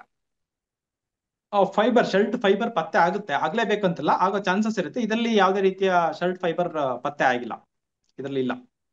ಸೌಜನ್ಯನ DNA ಬಿಟ್ಟು ಬೇರೆ ಏನೂ ಇಲ್ಲ. ಓಕೆ, ಈಗ ಸೌಜನ್ಯ ವಿಚಾರದಿಂದ ಈಗ ಸಂತೋಷ್ ರಾವ್ ವಿಚಾರಕ್ಕೆ ಬರ್ತೀನಿ. ಮೊದಲಿಗೆ ಸಂತೋಷ್ ರಾವ್ ಫಿಮೋಸಿಸ್ಸು, ಆತನ ದೇಹದ ಮೇಲೆ ಗಾಯ, ಅದೆಲ್ಲವೂ ಕೂಡ ಆಮೇಲೆ ಬರೋಣ. ಸಂತೋಷ್ ರಾವ್ ಪಂಚಿಯಲ್ಲಿ ಒಂದಷ್ಟು ಕೂದಲುಗಳೆಲ್ಲವೂ ಕೂಡ ಪತ್ತೆ ಆಗತ್ತೆ. ಆ ಕೂದಲಿಗೆ ಸಂಬಂಧಪಟ್ಟಾಗ ನೀವೇನ್ ಹೇಳ್ತೀರಿ ಸರ್, ನೀವು ಕಂಡುಕೊಂಡ ಹಾಗೆ ಅಲ್ಲಿ? ಸಂತೋಷ್ ರಾವ್ ಪಂಚದಲ್ಲಿ 6 ಕೂದಲುಗಳು ಕಂಡು ಬರುತ್ತೆ. DNA ಎಕ್ಸ್ಪರ್ಟ್ಗಳ ಪ್ರಕಾರ ಸಂತೋಷ್ ರಾವ್ ಪಂಚದಲ್ಲಿ 6 ಕೂದಲು ಇರುತ್ತೆ. ಅದರಲ್ಲಿ 3 ಕೂದಲು ಸಂತೋಷ್ ರಾವ್ದು. ಇನ್ನು 3 ಕೂದಲಲ್ಲಿ 2 ಕೂದಲು DNA ಟೆಸ್ಟ್ ಮಾಡ್ಲಿಕ್ಕೆ ಯೋಗ್ಯ ಇಲ್ದೋ ಅಂತವು, ಅದ್ರಲ್ಲಿ ಯಾವ್ದು ಅಂತ DNA ಗೊತ್ತಾಗಲ್ಲ. 2 ಲೆಸ್ ಆಯ್ತು. ಇನ್ನು ಉಳಿದಿದ್ದ ಇನ್ನೊಂದು ಕೂದಲು ಇನ್ನೊಬ್ಬ ಗಂಡಸಿಗೆ ಸಂಬಂಧಪಟ್ಟಿರುವಂತ ಕೂದಲು. ಇದು ತುಂಬಾ ಕ್ರೂಷಿಯಲ್ ಆಗುತ್ತೆ. ಯಾಕಂದ್ರೆ ಇವ್ರು ಹೇಳ್ತಾ ಇರೋದು ಸಂತೋಷ್ ರಾವ್ ಬ್ಯಾಗ್ ಅಲ್ಲಿ ಸಿಕ್ತು, ಅಲ್ಲಿ ಸಂತೋಷ್ ರಾವ್ ಬಿಟ್ಟು ಬೇರೆ ಯಾವ ಗಂಡಸಿಂದ ಕೂದಲುಗಳು ಇನ್ನೊಬ್ಬ ಗಂಡಸಿಂದ ಯಾವ್ದಿದೆ ಅಂತ. ಅದರಿಂದ ಏನ್ ಗೊತ್ತಿಲ್ಲ. ಅದ್ ಯಾರ್ದು ಅಂತ ಗೊತ್ತಾದ್ರೆ ಅದ್ರ ಬಗ್ಗೆ ಎಕ್ಸ್ಪ್ಲನೇಷನ್ ಕೊಡ್ಬೋದು, ಯಾರ್ದು ಅಂತ ಗೊತ್ತಾಗದೆ ಹೇಳಕ್ ಆಗಲ್ಲ. ಈಗ ಬ್ಯಾಗ್ ಸಂಬಂಧ ಹೇಳ್ಬೇಕಂತ ಹೇಳಿದ್ರೆ, ಅವರು ಸಂತೋಷ್ ರಾವ್ ಹಿಡಿಬೇಕಾದ್ರೆ ಅವನ ಕೈಯಲ್ಲಿ ಬ್ಯಾಗ್ ಇತ್ತು ಅಂತ ಅಲ್ಲೊಬ್ರು witness, I think Ashrith Jain ಯಾರೋ ಒಬ್ರು ಹೇಳಿದ್ದಾರೆ, ಅವ್ನ್ ಹಿಡಿದವ್ರೆ. ಬಟ್ ಅದೇ ಬ್ಯಾಗು ಡಾಕ್ಟರ್ ಭಾಸ್ಕರ್ ಅವ್ರು ಹೇಳ್ತಾರೆ, ಸೌಜನ್ಯ ಏನು ಬಾಡಿ ಸಿಕ್ತು ಅದರಿಂದ ಬರೀ 50 ಅಡಿ ದೂರಿನಲ್ಲಿ. ನನಗೆ ಇದೆಲ್ಲ ಸ್ವಲ್ಪ ಅನುಮಾನ ಬರೋದು. ಬರೀ 50 ಅಡಿ ದೂರದಲ್ಲಿ ಅವನ ಶರ್ಟ್ ಇರುವಂತ ಬ್ಯಾಗ್ ಇತ್ತು ಅಂತ ಹೇಳ್ತಾರೆ. ಅದು ಸ್ವಲ್ಪ ಟ್ಯಾಲಿ ಆಗೋದಿಲ್ಲ. ಅವನ ಪಂಚೆನಲ್ಲಿ ಇನ್ನೊಂದು ಗಂಡಸಿನ DNA ಇದೆ. ಓಕೆ ಓಕೆ, ಸೌಜನ್ಯ ಕೂದಲು ಅಂತದೇನು ಕೂಡ ಪತ್ತೆ ಆಗಿಲ್ಲ, ಅದು ಕ್ಲಿಯರ್. ಈಗ ಸಂತೋಷ್ ರಾವ್ ಗಾಯದ ವಿಚಾರಕ್ಕೆ ಬರೋಣ. ಇದು DNA ಒಂದು ಮುಗಿಸ್ಬಿಡ್ತೀನಿ. ಈ DNA ಅವರು ಒಂದು ಪಂಚನಲ್ಲಿ ಯಾವುದೇ ಸಂತೋಷ್ ರಾವ್ ಬಿಟ್ಟು ಬೇರೆ ಯಾವ್ದು ಪತ್ತೆ ಆಗಿಲ್ಲ. ಅವನ ಯಾವ ಐಟಮ್ಗಳು ಕೂಡ ಸೌಜನ್ಯನ DNA ಪತ್ತೆ ಆಗಿಲ್ಲ. ಸೌಜನ್ಯ ನೈಲ್ ಕ್ಲಿಪ್ಪಿಂಗ್ ಅಲ್ಲೂ ಕೂಡ ಸಂತೋಷ್ ರಾವ್ DNA ಪತ್ತೆ ಆಗಿಲ್ಲ. ಸಂತೋಷ್ ರಾವ್ ಇಲ್ಲಿ ಇರುವಂತ ಯಾವ ಬಟ್ಟೆಗಳಲ್ಲೂ ಕೂಡ ಸೌಜನ್ಯನ DNA ಪತ್ತೆ ಆಗಿಲ್ಲ. ಹಾಗಾಗಿ ಅಲ್ಲಿ ಅವನನ್ನ ಕನೆಕ್ಟ್ ಮಾಡಕ್ ಆಗಲ್ಲ. ಓಕೆ, ಈಗ ಸಂತೋಷ್ ರಾವ್ ಗಾಯದ ವಿಚಾರಕ್ಕೆ ಬರೋಣ. ಬಹಳ ಚರ್ಚೆ ಆಗ್ತಾ ಇದೆ, ಸಂತೋಷ್ ರಾವ್ ದೇಹದ ಮೇಲೆ 17 ಗಾಯ ಇತ್ತು ಅಂತ ಹೇಳಿ. ಈ 17 ಗಾಯ ಏನ್ ಸರ್ ಇದನ್ನ ಎಕ್ಸ್ಪ್ಲೇನ್ ಮಾಡೋದಾದ್ರೆ? ಸಂತೋಷ್ ರಾವ್ನ 11ನೇ ತಾರೀಕು ಇವ್ರು ಹಿಡಿತಾರೆ. 11ನೇ ತಾರೀಕು ಯಾವ ತರ ಹಿಡಿತಾರಂತೆ, ಸರಿಯಾಗಿ ಹೊಡಿತಾರ ಅವನಿಗೆ ಕೂಡ. ಇದನ್ನ PSI ಯೋಗೇಶ್ ಅವರು ಕೂಡ CBI ಕೋರ್ಟ್ ಅಲ್ಲಿ ವಿಟ್ನೆಸ್ ಮಾಡ್ತಾರೆ. ಅವನಿಗೆ ಎಷ್ಟು ಹೊಡಿತಾರೆ ಅಂತ ಹೇಳಿದ್ರೆ, ಅವತ್ತಿನ ದಿನ ಅವ್ರಿಗೆ ಸಂತೋಷ್ ರಾವ್ನ ಎಂಕ್ವೈರಿ ಮಾಡಕ್ಕೆ ಆಗಲ್ಲ. ಅದನ್ನು ಡಾಕ್ಯುಮೆಂಟ್ ನಿಮ್ಗೆ ಕಳಿಸ್ತೇನೆ. ಅವನನ್ನ ಮಾಡಕ್ಕೆ ಆಗದಿರೋಂತ ಪರಿಸ್ಥಿತಿ ಅಷ್ಟೊಂದು ಹೊಡೆದಿರ್ತಾರ ಅವನನ್ನ. ಯಾಕೆ ಒಬ್ಬ ಸಿಕ್ಕದವನ್ ಹೊಡಿತಾರ ನನ್ಗಂತೂ ಅರ್ಥ ಆಗಲ್ಲ. ಅಷ್ಟೊಂದು ಹೊಡೆಯೋ ಅಗತ್ಯತೆ ಏನಿದೆ ಅಂತ. ಅದಿರ್ಲಿ. ನೆಕ್ಸ್ಟ್ ಮಾರನೇ ದಿನ ಅಂತ ಹೇಳಿದ್ರೆ 12ನೇ ತಾರೀಕು 11ನೇ ತಾರೀಕು ಅವ್ನು ಸಿಕ್ಕಿರೋದು. 12ನೇ ತಾರೀಕು ಬೆಳಿಗ್ಗೆ 10 ಗಂಟೆಗೆ ಡಾಕ್ಟರ್ ಆದಮ್ ಅವ್ರ ಹತ್ರ ಸಂತೋಷ್ ರಾವ್ನ ಕರ್ಕೊಂಡು ಹೋಗ್ತಾರೆ, ವುಂಡ್ ಸರ್ಟಿಫಿಕೇಟ್ ಕೊಡಿ ಅಂತ. ಆದಮ್ ಅವರು ಸಂತೋಷ್ ರಾವ್ನ ವುಂಡ್ ಸರ್ಟಿಫಿಕೇಟ್ ಕೊಡ್ತಾರೆ. ಮತ್ತೆ ಮಧ್ಯಾಹ್ನ 2 ಗಂಟೆಗೆ KS ಹೆಗ್ಡೆ ನಲ್ಲಿ ಕೆಲಸ ಮಾಡ್ತಿರುವಂತಹ ಡಾಕ್ಟರ್ ಮಾಬಲ್ ಶೆಟ್ಟಿ ಸರ್ ಹತ್ರನು ಕೂಡ ಕರ್ಕೊಂಡು ಹೋಗ್ತಾರೆ. ಇವನ potency certificate, actually wound certificate ಹೋಗಿರೋದಲ್ಲ, ಇವನ ಪೊಟೆನ್ಸಿ ಸೆಕ್ಸುವಲಿ ಪೊಟೆಂಟ್ ಇದಾನ ಏನಂತ ಟೆಸ್ಟ್ ಮಾಡಕ್ಕೆ ಕರ್ಕೊಂಡು ಹೋಗ್ತಾರೆ. ಅದಕ್ಕಿಂತ ಮುಂಚೆ ಡಾಕ್ಟರ್ ಆದಮ್ ಅವರು ಬರೆದಿರುವಂತ ವುಂಡ್ ಸರ್ಟಿಫಿಕೇಟ್ಗೂ ಡಾಕ್ಟರ್ ಮಾಬಲ್ ಶೆಟ್ಟಿ ಸರ್ ಬರೆದಿರುವಂತ ವುಂಡ್ ಸರ್ಟಿಫಿಕೇಟ್ ತುಂಬಾ ಮಿಸ್ ಮ್ಯಾಚ್ ಇದೆ. ಅದ್ಯಾಕೆ ಅಷ್ಟೊಂದು ಹ್ಮ್ ಮಿಸ್ ಮ್ಯಾಚ್ ನಂಗೆ ಅರ್ಥ ಆಗ್ತಾ ಇಲ್ಲ. ಡಾಕ್ಟರ್ ಮಹಾಬಲ್ ಶೆಟ್ಟಿ ಅವರ ಹ್ಮ್ ಸರ್ ಅವ್ರದ ವುಂಡ್ ಸರ್ಟಿಫೈಡ್ ಇಟ್ಕೊಂಡು ನೋಡಿದ್ರೆ ಅದರಲ್ಲಿ ಹೆಚ್ಚು ಕಮ್ಮಿ ಅಂದಾಜು 11 ಇಂಜುರೀಸ್ ಡಾಕ್ಟರ್ ಆದಮ್ ಅವರು ಮೆನ್ಷನ್ನೇ ಮಾಡಿಲ್ಲ. 10 ರಿಂದ 11 ಹ್ಮ್ ಇಂಜುರೀಸ್. ಆ ಹ್ಮ್ ಮೇಜರ್ಲಿ ಸಂತೋಷ್ ರಾವ್ ಹಣೆನಲ್ಲಿ ಒಂದು ಮಾರ್ಕ್ ಇದೆ ಅಂತ ಹೇಳ್ತಾರೆ, ಪರಿಚಿರೋ ಮಾರ್ಕ್ ಇದೆ, ಅದು ತುಂಬಾ ಇಂಪಾರ್ಟೆಂಟ್ ಆಗುತ್ತೆ. ಅದು ಹೆಚ್ಚು ಕಮ್ಮಿ ಹ್ಮ್ 48 ಗಂಟೆ ಹಿಂದಿನ ಮಾರ್ಕ್ ಅಂತ ಹೇಳ್ತಾರೆ. ಅದು ಎಲ್ಲರಿಗೂ ಕಾಣುವಂತ ಹ್ಮ್ ಗಾಯ. ಸಾಧಾರಣ ಅದಕ್ಕೆ ಫಾರೆನ್ಸಿಕ್ ಎಕ್ಸ್ಪರ್ಟೇ ಬೇಕಂತಿಲ್ಲ. ಕಾಣುತ್ತೆ ಅದು, ಒಬ್ಬ ವ್ಯಕ್ತಿನ ಎದುರುಗಡೆ ನೋಡಿದಾಗ ಕಾಣುತ್ತೆ. ಅದು ಯಾಕೆ ಮಿಸ್ ಮಾಡಿದ್ರು ನನಗೆ ಅರ್ಥ ಆಗ್ತಾ ಇಲ್ಲ ಡಾಕ್ಟರ್ ಆದಮ್ ಅವರು. ಇದ್ರಲ್ಲಿದೆ ಹ್ಮ್ 2 ಗಂಟೆಗೆ ಆ ಊಂಡ್ ಇದೆ, 10 ಗಂಟೆಗೆ ಆ ಊಂಡ್ ಇಲ್ಲ. ಮತ್ತೆ ಅದು ಊಂಡು ಅವಾಗ ಹ್ಮ್ ಮಾಡಿರೋದಲ್ಲ, ಹಳೆ ಊಂಡ್ ಅದು. ಅದು ಒಂದ್ 2 ದಿನ ಹ್ಮ್ ಮುಂಚಿನ ಕಲೆ. ಅದನ್ನೇ ಕೂಡ ಅವರು ಡಾಕ್ಟರ್ ಹ್ಮ್ ಆದಮ್ ಅವ್ರು ನೋಟಿಸ್ ಮಾಡಿಲ್ಲ. ಮತ್ತೆ ಇನ್ನೊಂದು ಹ್ಮ್ ಈಗ ಅವರು ಮೆಡಿಕಲ್ ಆಫೀಸರು, ಫಾರೆನ್ಸಿಕ್ ಎಕ್ಸ್ಪರ್ಟ್ ಅಲ್ಲ, ಅವರಿಗೆ ಗೊತ್ತಾಗಲ್ಲ, ಓವರ್ ಸೈಟ್ ಆಗಿದೆ ಅಂತ ಹೇಳಲ್ಲ. ಬಟ್ ಡಾಕ್ಟರ್ ಆದಮ್ ಅವರು ಕೆಲವೊಂದು ಹ್ಮ್ ಇಂಜುರೀಸ್ ಮೆನ್ಷನ್ ಮಾಡಿದ್ದಾರೆ, ಅದನ್ನ ಡಾಕ್ಟರ್ ಮಹಾಬಲ ಶೆಟ್ಟಿ ಸರ್ ಅವರು ಮೆನ್ಷನ್ ಮಾಡಿಲ್ಲ. ಈಗ ಹ್ಮ್ ಇಂಜುರೀಸ್ ಇರೋದು ಗೊತ್ತಾಗಲ್ಲ, ಓವರ್ ಸೈಟ್ ಆಯ್ತು, ಅವ್ರನ್ನ ಮಿಸ್ ಮಾಡಿದ್ದಾರೆ ಅಂದ್ರೆ ಅರ್ಥ ಮಾಡ್ಕೊಳ್ಳೋಣ. ಇಂಜುರೀಸ್ ಇಲ್ದೇ ಹ್ಮ್ ಇದ್ರು ಇದೆ ಅಂತ ಹ್ಯಾಕ್ ಬರೀಲಿಕ್ಕೆ ಸಾಧ್ಯ ಅಲ್ವಾ? ಹ್ಮ್ ಹ್ಮ್ ಹ್ಮ್ ಇಂಜುರೀಸ್ ಇಲ್ದೇ ಇದ್ರು ಇದೆ ಅಂತ ಹೇಗೆ? ಹೌದು. ಅವನ ಎಡಕೈ ಹೆಬ್ಬೆಟ್ಟಲ್ಲಿ ಇಲ್ಲಿ ಇಂಜುರೀಸ್ ಇದೆ ಅಂತ ಬರ್ದಿದ್ದಾರೆ. ಅದು ಹ್ಮ್ doctor Mahabal Shetty sir report ಅಲ್ಲಿ ಇಲ್ಲ. ಅವನ ಹ್ಮ್ ಮೂಗ್ನಲ್ಲಿ ಇಂಜುರೀಸ್ ಇದೆ ಅಂತ ಹೇಳಿ ಬರ್ದಿದ್ದಾರೆ. ಅದನ್ನ ಮಹಾಬಲ್ ಶೆಟ್ಟಿ ಹ್ಮ್ ಸರ್ ರಿಪೋರ್ಟ್ ಅಲ್ಲಿ ಇಲ್ಲ. ಅವನ ಮೋಸ್ಟ್ಲಿ ಹ್ಮ್ ಬಲ ಮಂಡಿ ನೀ ಜಾಯಿಂಟ್ ಅಲ್ಲಿ ಇಂಜುರೀಸ್ ಇದೆ ಅಂತ ಹ್ಮ್ ಬರ್ದಿದ್ದಾರೆ. ಅದ್ರಲ್ಲಿ ಮಹಾಬಲ್ ಶೆಟ್ಟಿ ಸರ್ ರಿಪೋರ್ಟ್ ಅಲ್ಲಿ ಇಲ್ಲ. ಈಗ ಹ್ಮ್ ಇರೋದನ್ನ ಮಿಸ್ ಮಾಡ್ಬೋದು, ಇಲ್ದೇ ಇರೋದ್ರನ್ನ ಬರೀಲಿಕ್ಕೆ ಆಗೋದಿಲ್ಲಲ್ಲ. ಸೊ ಅದು ಸ್ವಲ್ಪ ಮಿಸ್ ಮ್ಯಾಚ್ ಆಗ್ತಾ ಇದೆ. ಇರ್ಲಿ, ಅವರು ಸ್ವಲ್ಪ ಏನೋ ಸ್ವಲ್ಪ ಅಷ್ಟು ಕೇರ್ಲೆಸ್ ಅಟಿಟ್ಯೂಡ್ ತೋರಿಸ್ದಂಗ ಅಂತ ಅನಿಸ್ತಾ ಇದೆ. ಇನ್ನು ಮಹಾಬಲ್ ಶೆಟ್ಟಿ ಸರ್ ವುಂಡ್ ಸರ್ಟಿಫಿಕೇಟ್ ಬಂತ ಹೇಳಿದ್ರೆ ಅವರೊಂದು 17 ಇಂಜುರೀಸ್ ಮೆನ್ಷನ್ ಮಾಡಿದ್ದಾರೆ. ಹ್ಮ್ ಅದರಲ್ಲಿ ಅವನಿಗೆ ಹಣೆಯಲ್ಲಿ ಪರಿಚಿರೋ ಗಾಯಗಳಿದೆ, ಕುತ್ತಿಗೆನಲ್ಲಿ ಪರಿಚಿರೋ ಗಾಯಗಳಿದೆ, ಮತ್ತೆ ಕೈ ಕಾಲ್ಗಳಲ್ಲಿ ಗಾಯಗಳಿದೆ.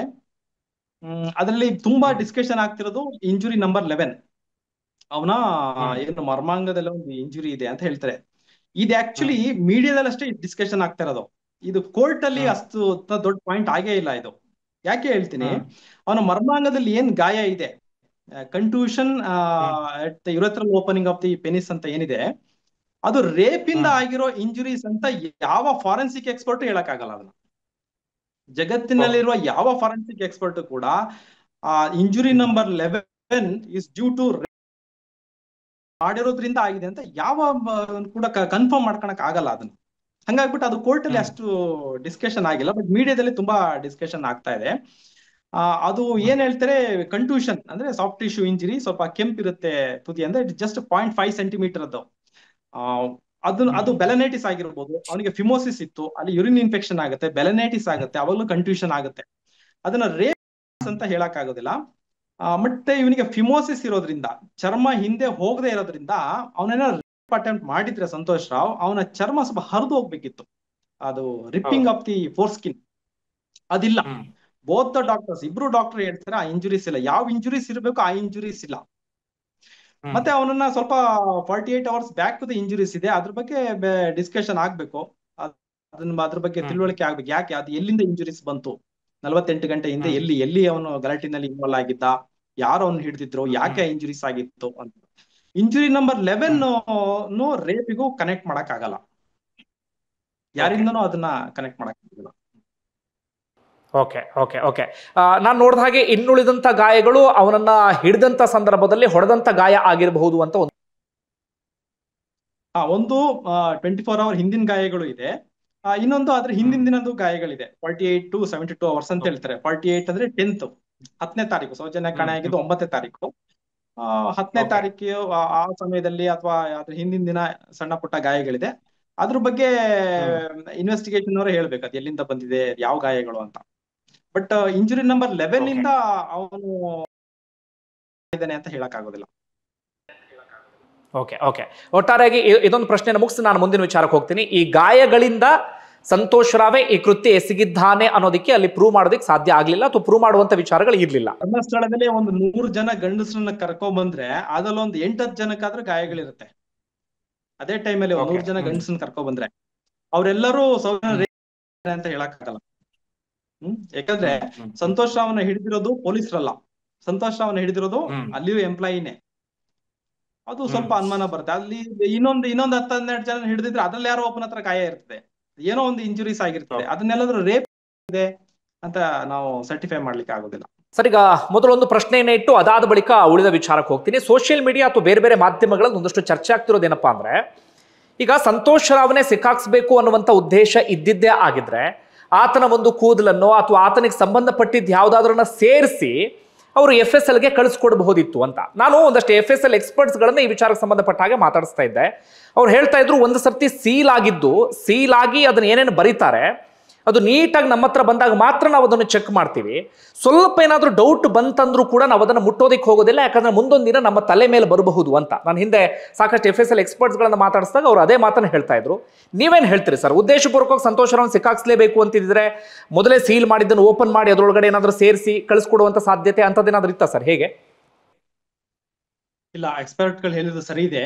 ಒಂದು ಸ್ಯಾಂಪಲ್ ಸೀಲ್ ಅಂಡ್ ಸಿಗ್ನೇಚರ್ ಅನ್ನು ಕೂಡ ಕಳಿಸಿರ್ತಾರೆ. ಒಂದು FSL ಲ್ಯಾಬಿಗೆ ಯಾವುದೇ ಸ್ಪೆಸಿಮನ್ ಕಳಿಸ್ಬೇಕಾದ್ರೆ ಅದಕ್ಕೂ ಟ್ಯಾಲಿ ಆಗ್ಬೇಕು.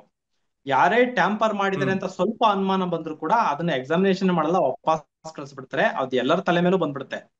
ಪೊಲೀಸ್ ತಲೆ ಮೇಲೆ ಬರುತ್ತೆ, ಡಾಕ್ಟರ್ ತಲೆ ಮೇಲೂ ಬರುತ್ತೆ. ಇವನು ಆಕ್ಚುಲಿ ಸಂತೋಷ್ ರಾವ್ ಸಿಗಕ್ಕಿಂತ ಮುಂಚೆ ಸೌಜನ್ಯನ ಸುಟ್ಟಾಕಿ ಆಗೋಗಿದೆ. ಸೌಜನ್ಯ ಸ್ಪೆಸಿಮನ್ ಗಳನ್ನ ತೆಗೆದಾಗ ಆಗೋಗಿದೆ. ಸೌಜನ್ಯ ಸ್ಪೆಸಿಮನ್ ಅನ್ನ ಸೈನ್ ಮಾಡಿ ಸೀಲ್ ಮಾಡಿ ಕೊಟ್ಟಾಗ ಆಗೋಗಿದೆ ಯಾವ್ದು ಸ್ಟೇಷನ್ಗೆ. ಹಂಗಾಗ್ಬಿಟ್ಟು ಮತ್ತೆ ಅದನ್ನ ರಿಓಪನಿಂಗ್ ಮಾಡಿ ಅದನ್ನ ಹಾಕುವ ಚಾನ್ಸಸ್ ಇರಲ್ಲ. ಯಾಕಂದ್ರೆ ಇಬ್ರು ಡಾಕ್ಟರ್ ಸಿಗ್ನೇಚರ್ ಬೇಕಾಗುತ್ತೆ. ಡಾಕ್ಟರ್ ಆದಮ್ ಅವರು ಬೇಕು, ಡಾಕ್ಟರ್ ರಶ್ಮಿ ಅವರು ಬೇಕು. ಅದನ್ನ ಇಂಕ್ ಟ್ಯಾಲಿ ಆಗ್ಬೇಕು, ಪೇಪರ್ ಕೂಡ ಟ್ಯಾಲಿ ಆಗ್ಬೇಕು. ಒಂದು ಅವ್ರೇನು ಯೂಸ್ ಮಾಡಿರ್ತಾರೆ ಪೇಪರ್, ಒಂದೊಂದು ಸ್ಪೆಸಿಮನ್ ಅಲ್ಲ ಒಂದೊಂದು ಪೇಪರ್ ಗಳನ್ನ ಯೂಸ್ ಮಾಡಕ್ಕಾಗಲ್ಲ, ಒಂದೊಂದು ಬೇರೆ ಬೇರೆ ಪೆನ್ ಗಳನ್ನ ಯೂಸ್ ಮಾಡಕ್ಕಾಗಲ್ಲ. ಪ್ರತಿಯೊಂದು ಕೂಡ ಟ್ಯಾಲಿ ಆಗ್ಬೇಕು. ಸಂತೋಷ್ ರಾವ್ನ ಸಾಕ್ಸ್ಲೇಬೇಕು ಅಂತ ಅವ್ರ ಐಡಿಯಾ ಇದ್ರೂ ಕೂಡ ಅದ್ರೊಳಗೆ ಹಾಕಕ್ ಆಗೋದಿಲ್ಲ. ಒಂದ್ಸಲ ಸೀಲ್ ಆದ್ಮೇಲೆ ಹಾಕಕ್ ಆಗೋದಿಲ್ಲ. ಓಕೆ ಸರ್, ಮುಂದಿನ ಪ್ರಶ್ನೆ. ಈಗ ಸಂತೋಷ್ ರಾವ್ ಮಾನಸಿಕ ಸ್ಥಿತಿಗೆ ಸಂಬಂಧಪಟ್ಟ ಹಾಗೆ ಮೆಡಿಕಲ್ ರಿಪೋರ್ಟ್ ಏನು ಹೇಳುತ್ತೆ? ಜೊತೆಗೆ ನನಗೆ ಬಹಳ ಗೊಂದಲ ಇರುವಂತ ವಿಚಾರ ಅಂದ್ರೆ, ಆರಂಭದಲ್ಲಿ ಆತ ಮಾನಸಿಕ ಅಸ್ವಸ್ಥ ಆ ರೀತಿಯಾಗಿ ಒಂದಷ್ಟು ಬಿಂಬಿಸುವಂತ ಕೆಲಸ ಅಂತದೆಲ್ಲವೂ ಕೂಡ ಆಯಿತು. ಅದಾದ ಬಳಿಕ ನಾನು ನೋಡಿದ ಹಾಗೆ ಆತನ ಮೆಡಿಕಲ್ ಕಂಡೀಷನ್ ಚೆನ್ನಾಗಿದೆ, ಸ್ವಲ್ಪ ಮಟ್ಟಿಗೆ ಆತನಿಗೆ ಚಂಚಲತೆ ಅಂತದೆಲ್ಲವೂ ಕೂಡ ಇದೆ ಅಂತ ಹೇಳಿ.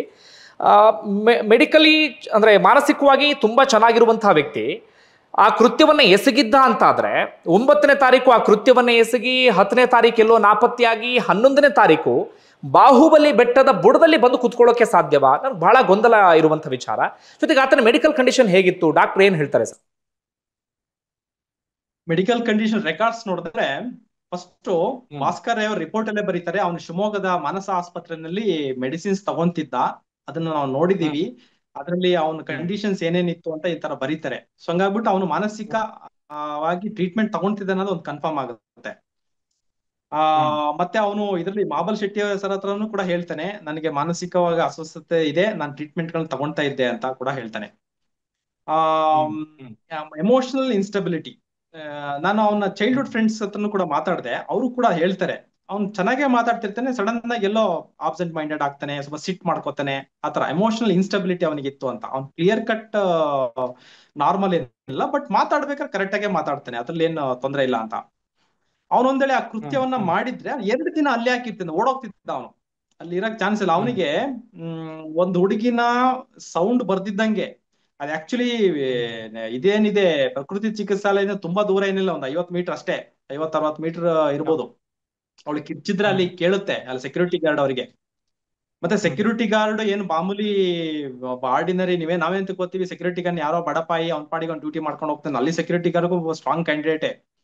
ಅವರ ವೈಫ್ ಏನಿದ್ದಾರೆ ಧನಲಕ್ಷ್ಮಿ, ಅವರು ಆಗಿನ ಕಾಲದ ಜಿಲ್ಲಾ ಪಂಚಾಯತಿ member. But security guard very responsible person. ಅವನಿಗೆ ಕಿವಿ ಕಣ್ಣು ಎಲ್ಲ ನೆಟ್ಟಿಗಿರ್ತದೆ.